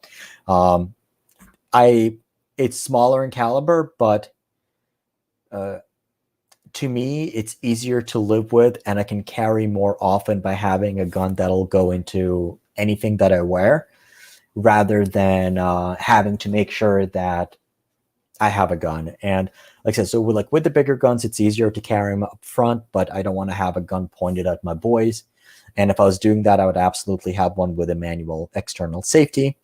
But I really like the LCP2. But I am, as I said in the video, I am going to try to everyday carry the Max 9.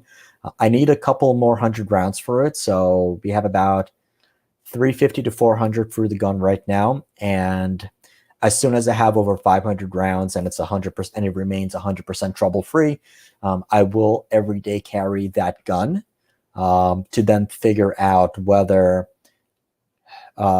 it makes sense to go that route versus to remain pocket carried. Listen, there's a lot of really cool benefits to pocket carrying. A lot of good benefits to pocket carrying versus, I know, like, for example, like, if you're outside, if you're wearing sweatpants, you're not going to be able to carry a full-size gun or even the Max 9, especially if you're a smaller person. If you are a bigger person or you wear larger pants or you're taller, you might be able to get away with pocket carrying the Max 9 or a Shield or something else like that. You might be right. The Glock 44. After the 39, all of those model numbers just confuse the hell out of me.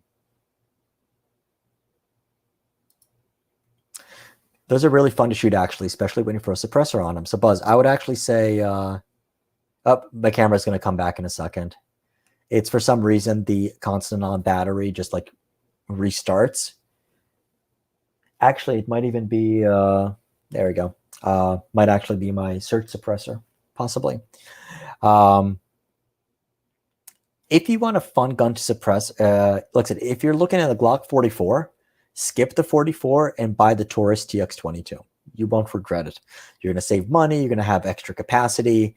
It is threaded out of the box. It's just awesome gun. No ifs, ands, or buts. Awesome gun. Just don't put the tandem cross muzzle brake on it. It's going to make you look like a moron putting a muzzle brake on a 22. Like I said, they're awesome training tools. They really are. A 22 is an awesome training tool. But like I said, it's only 10 rounds, and they have slide cracking issues and all of that stuff.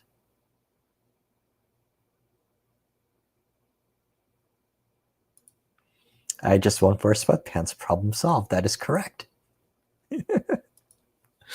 To be serious, I absolutely hate the field goal sights that come on every standard Glock. On the other hand, I can't stand 3-dot sights. We have the same philosophy. I hate standard 3-dot sights, and basically what I do is I darken out the back sights. So if it comes with 3 dots on the 2 dots on the back, I will take a Sharpie and I will highlight them in.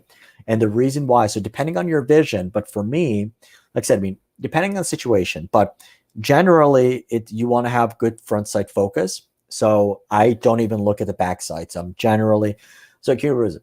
Up to 10 yards, I just point shoot, draw and point shoot. From 10 to 15, 20 yards, I primarily use the front sight, and it's only past 25 yards that I start looking at the rear sight.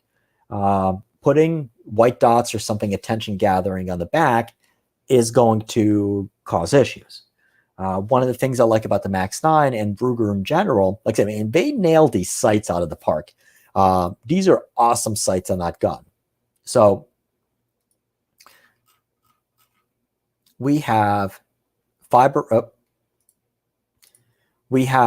optic front sight with a tritium capsule up front. So outside it was awesome.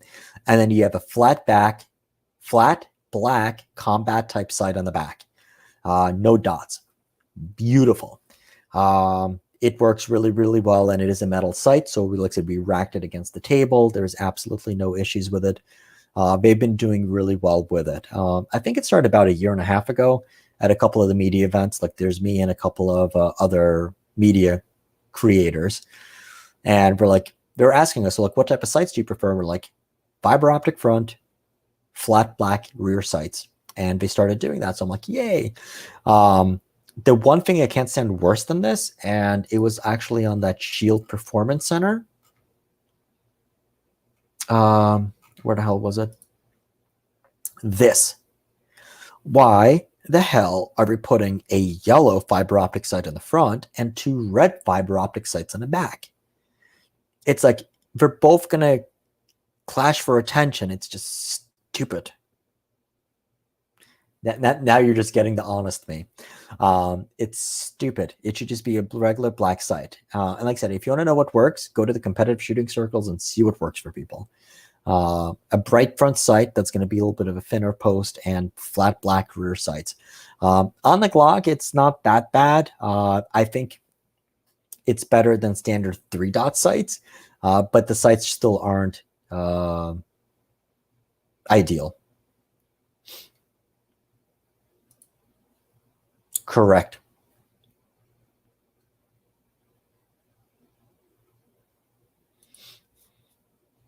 Sending email to cancel that muzzle brake I just ordered. Which brake?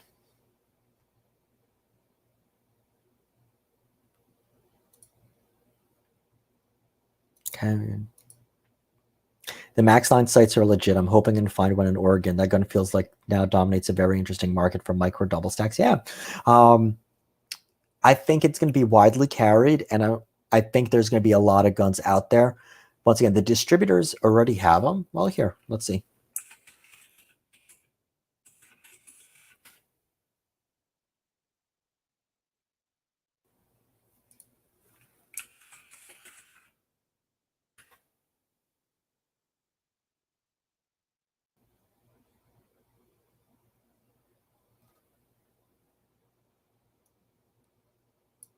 Okay, so not yet. So, but they'll be available. So they're already listed on Gallery of Guns. That's Davidson's website. But contact your dealer. They'll be able to find you one. Because they sent out an email, but the distributors already have those guns. All right. So in the video, I called it the Springfield Hello Kitty. I did not even know what it was. It was actually a SIG rep that I was talking to. And we're talking about, I think, we were talking about Loctite sights, and the Springfield did not. He's like, oh yeah, like, yeah, the Hello Kitty does not want you to use any Loctite. I'm like, what's the Hello Kitty? He's like, oh, sorry, Hellcat. So that's where I got it from, and it's been sticking in my head ever since. All right, so it did work. So a muzzle brake on a 22 did work, and it did two things. First thing it did was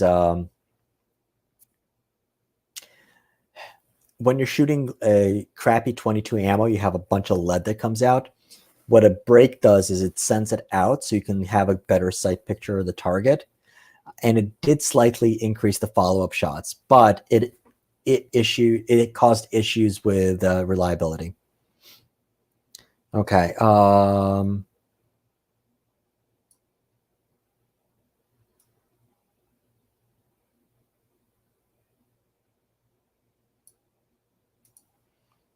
Is it true that real tritium sights can be radiant? I do not know. I generally do not use night sights. I do not know. That's a good question. I will try to find out.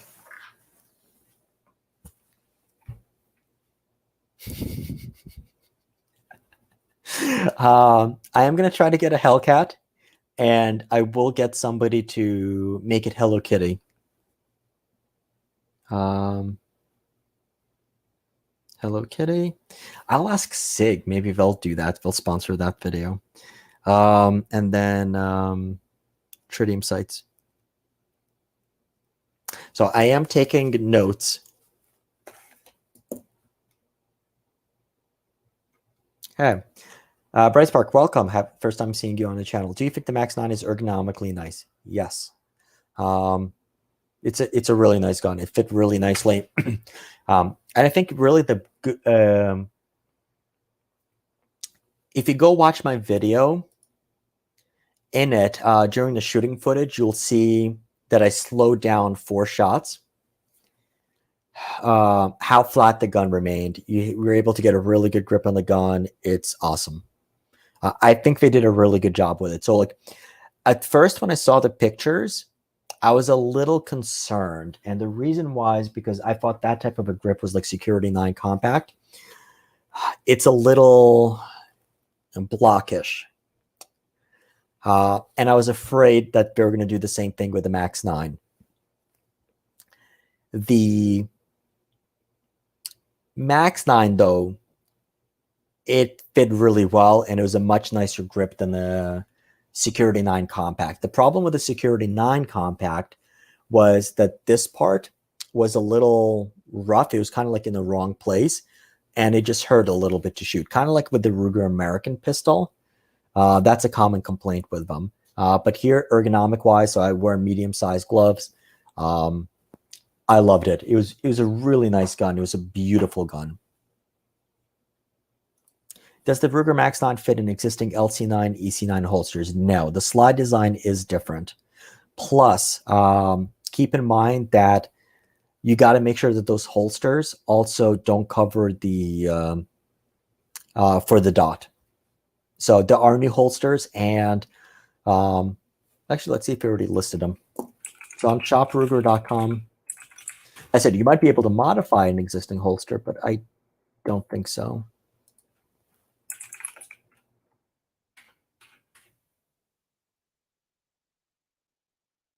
Okay, so yeah, here, look.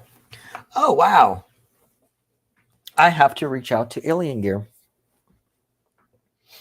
So on Max 9, we have additional magazines. So we have holsters from DeSantis, a bunch of them. Alien Gear, but that's for the magazine pouches.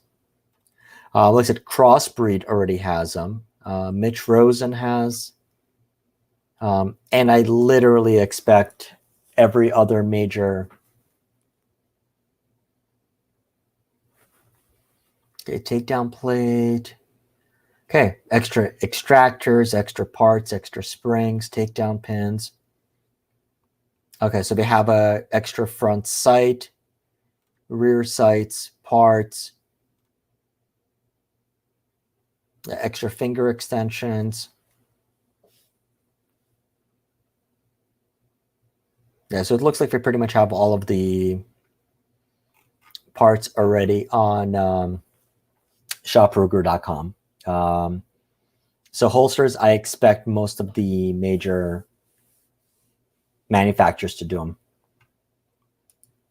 I will run it by them. I don't think Springfield would mind either, honestly.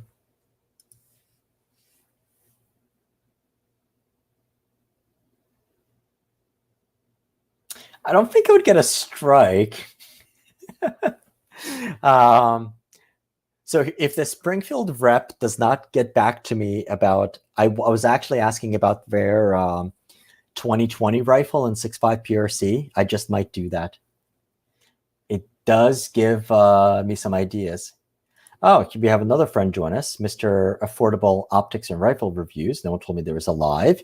I posted about it in our private Discord group, and it's my new trend right now. So every Monday after our videos, we're going to do a live stream. Okay, so the comment I missed was, so tritium is radioactive, or the glass files block almost all the alpha and beta emissions. There's very little, if any, gamma emissions. Very interesting. But yes, California would disagree, and life is the leading cause of death.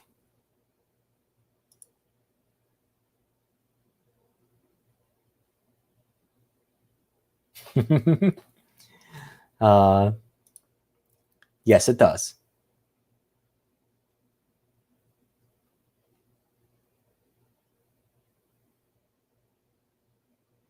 All right. Welcome new people that constantly join. So we did take a look at it. Actually, now that we have a little bit of time, and I caught up on all of the comments and everything. So this is the Shield Plus. And essentially the standard slide looks exactly the same. The grip texturing looks different. The trigger is different. And extended magazine releases. But let's go back to... Okay, so that's basically 13+1 round capacity, enhanced grip angle, and more balanced grip texture.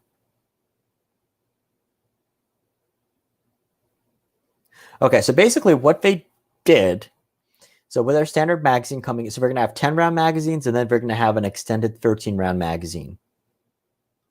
Okay. This is a big change, the flat face trigger, because the problem with a lot of the Smith & Wessons is those issues. Well, the dongle sticks out and it goes right into your finger, and it sucks. Especially when you have the recoil, it's going to go right back into your finger. Like I said, this trigger actually looks a lot like the dongle design. If you're familiar with the Taurus G2C and the G3C, one of the biggest differences is the Taurus G2C had a dongle where it was like a metal blade that stuck out. You couldn't recess it in all the way. With the G3C, they completely fixed it, and it's an awesome trigger. Let me rephrase that. It's an awesome actual physical trigger that recesses in all the way, and it's one of the biggest changes they did, and it looks like they did the same thing here.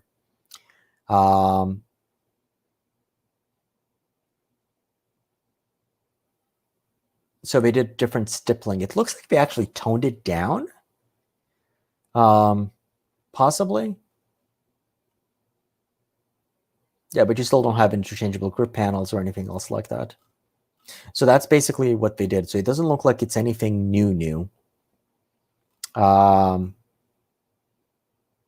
it's essentially trigger, new magazines, and different polymer frame. The top end looks exactly the same. Like I said, I really was... Oh, yes. Carter, thank you for reminding me. It's been a while since I shot a Smith & Wesson. You're right. There was no dongle. It was a hinge trigger, which some people didn't like.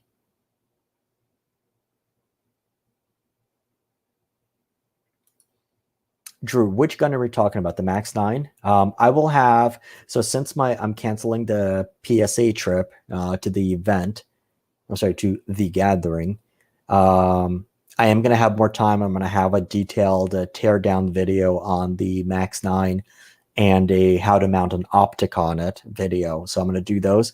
So there was a question on it about the striker and the trigger. I'm fairly positive the trigger is metal. but I'll find out if you're talking about the Max 9.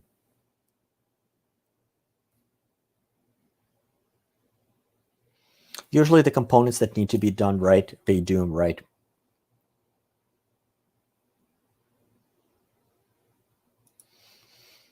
Yep, perfect. Thank you for that reminder. Yeah, because I think, yeah, it's been a while since I shot it. Cool. Okay, so I'm assuming you're talking about the Max 9. Cool. Yep, I will get you that answer.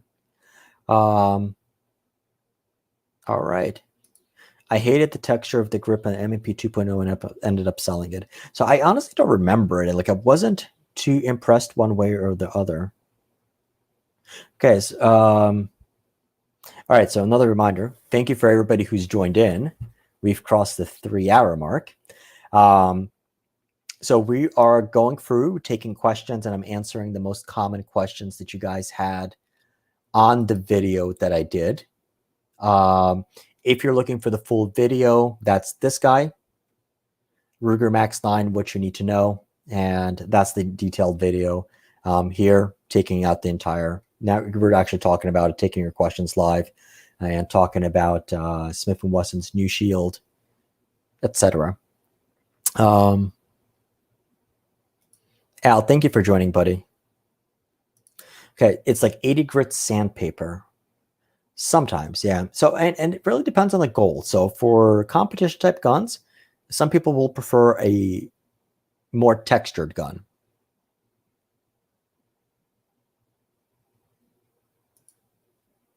A hinge trigger that feels like it's going to break every time you start to pull it. If you want to see a hinge trigger done right, look in front of the 5.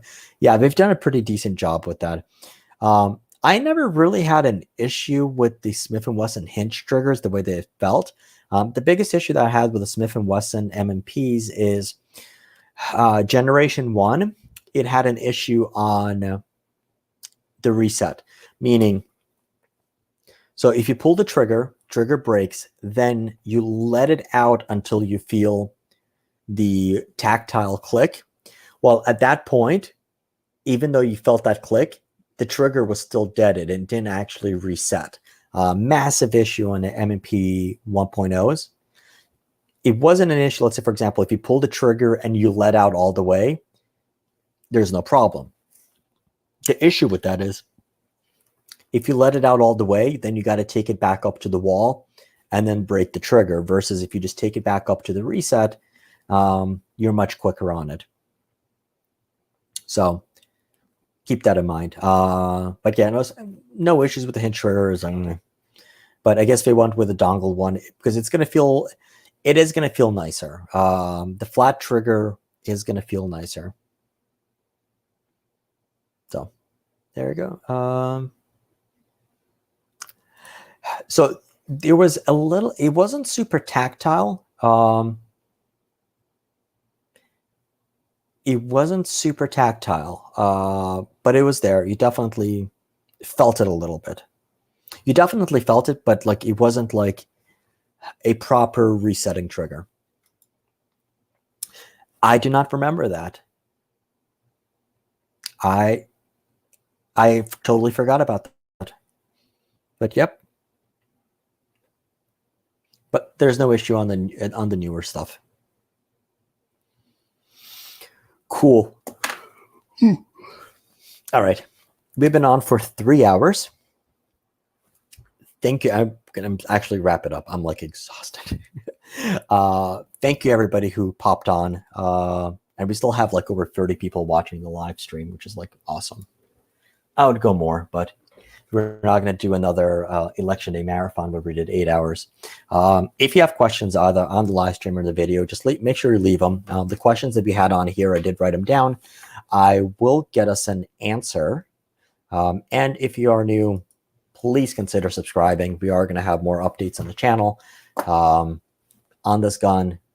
They're letting me keep it for an extended period of time. So I will definitely be putting it through the paces, but I really appreciate everyone that came on, everyone who participated. Anthony, Drew, Flying Rich, thank you for the super chats. It was really, really awesome. Other couple of quick reminders. So we have the giveaway that we're doing. So make sure you go onto the channel. You'll see the video on there for that. Enter the giveaway. We are also on Odyssey. And Discord. So slob.ly Discord. That's our Discord chat community. Make sure that you join. And then further down there, so as a YouTube alternative, we have Odyssey, odyssey.com. So slob.ly/Odyssey. We're gonna be on there, and you have all of the videos.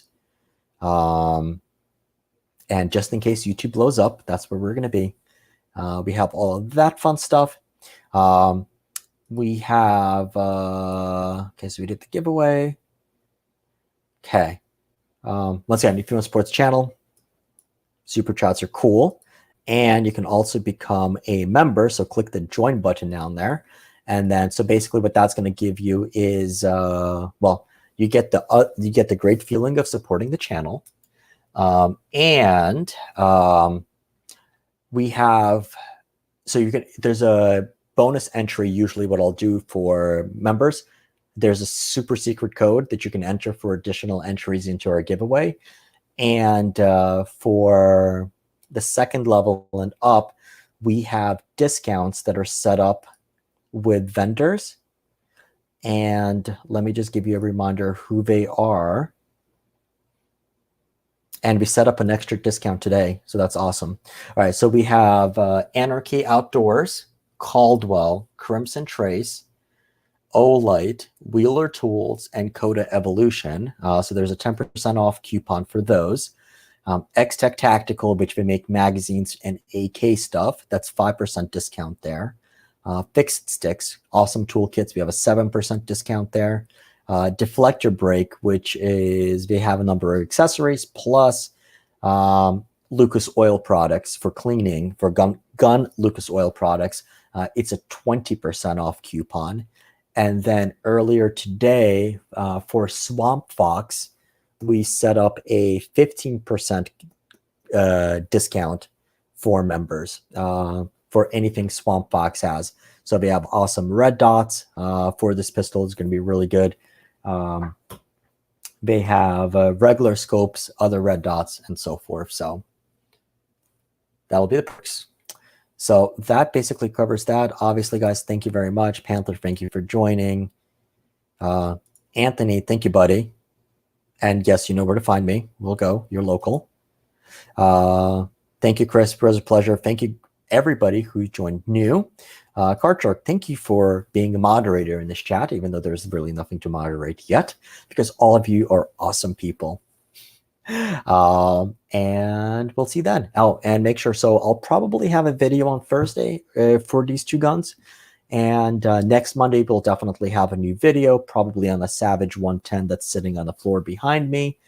And we are going to be joined by Brendan from Ruger. So any Ruger questions you want to ask, bring those on. Brendan is going to join, and we'll probably stream both to here and to Odyssey. And Northwest Guns, Derek, thank you, buddy, for joining me and helping me keep my voice down a bit. And once again, go find his channel. Really awesome guy. He's a friend of the channel. And any rifle-related questions, he's a geek about that. So there you go. So as always, thank you, everybody, for watching. Keep on squatting, and I'll see you in the next video.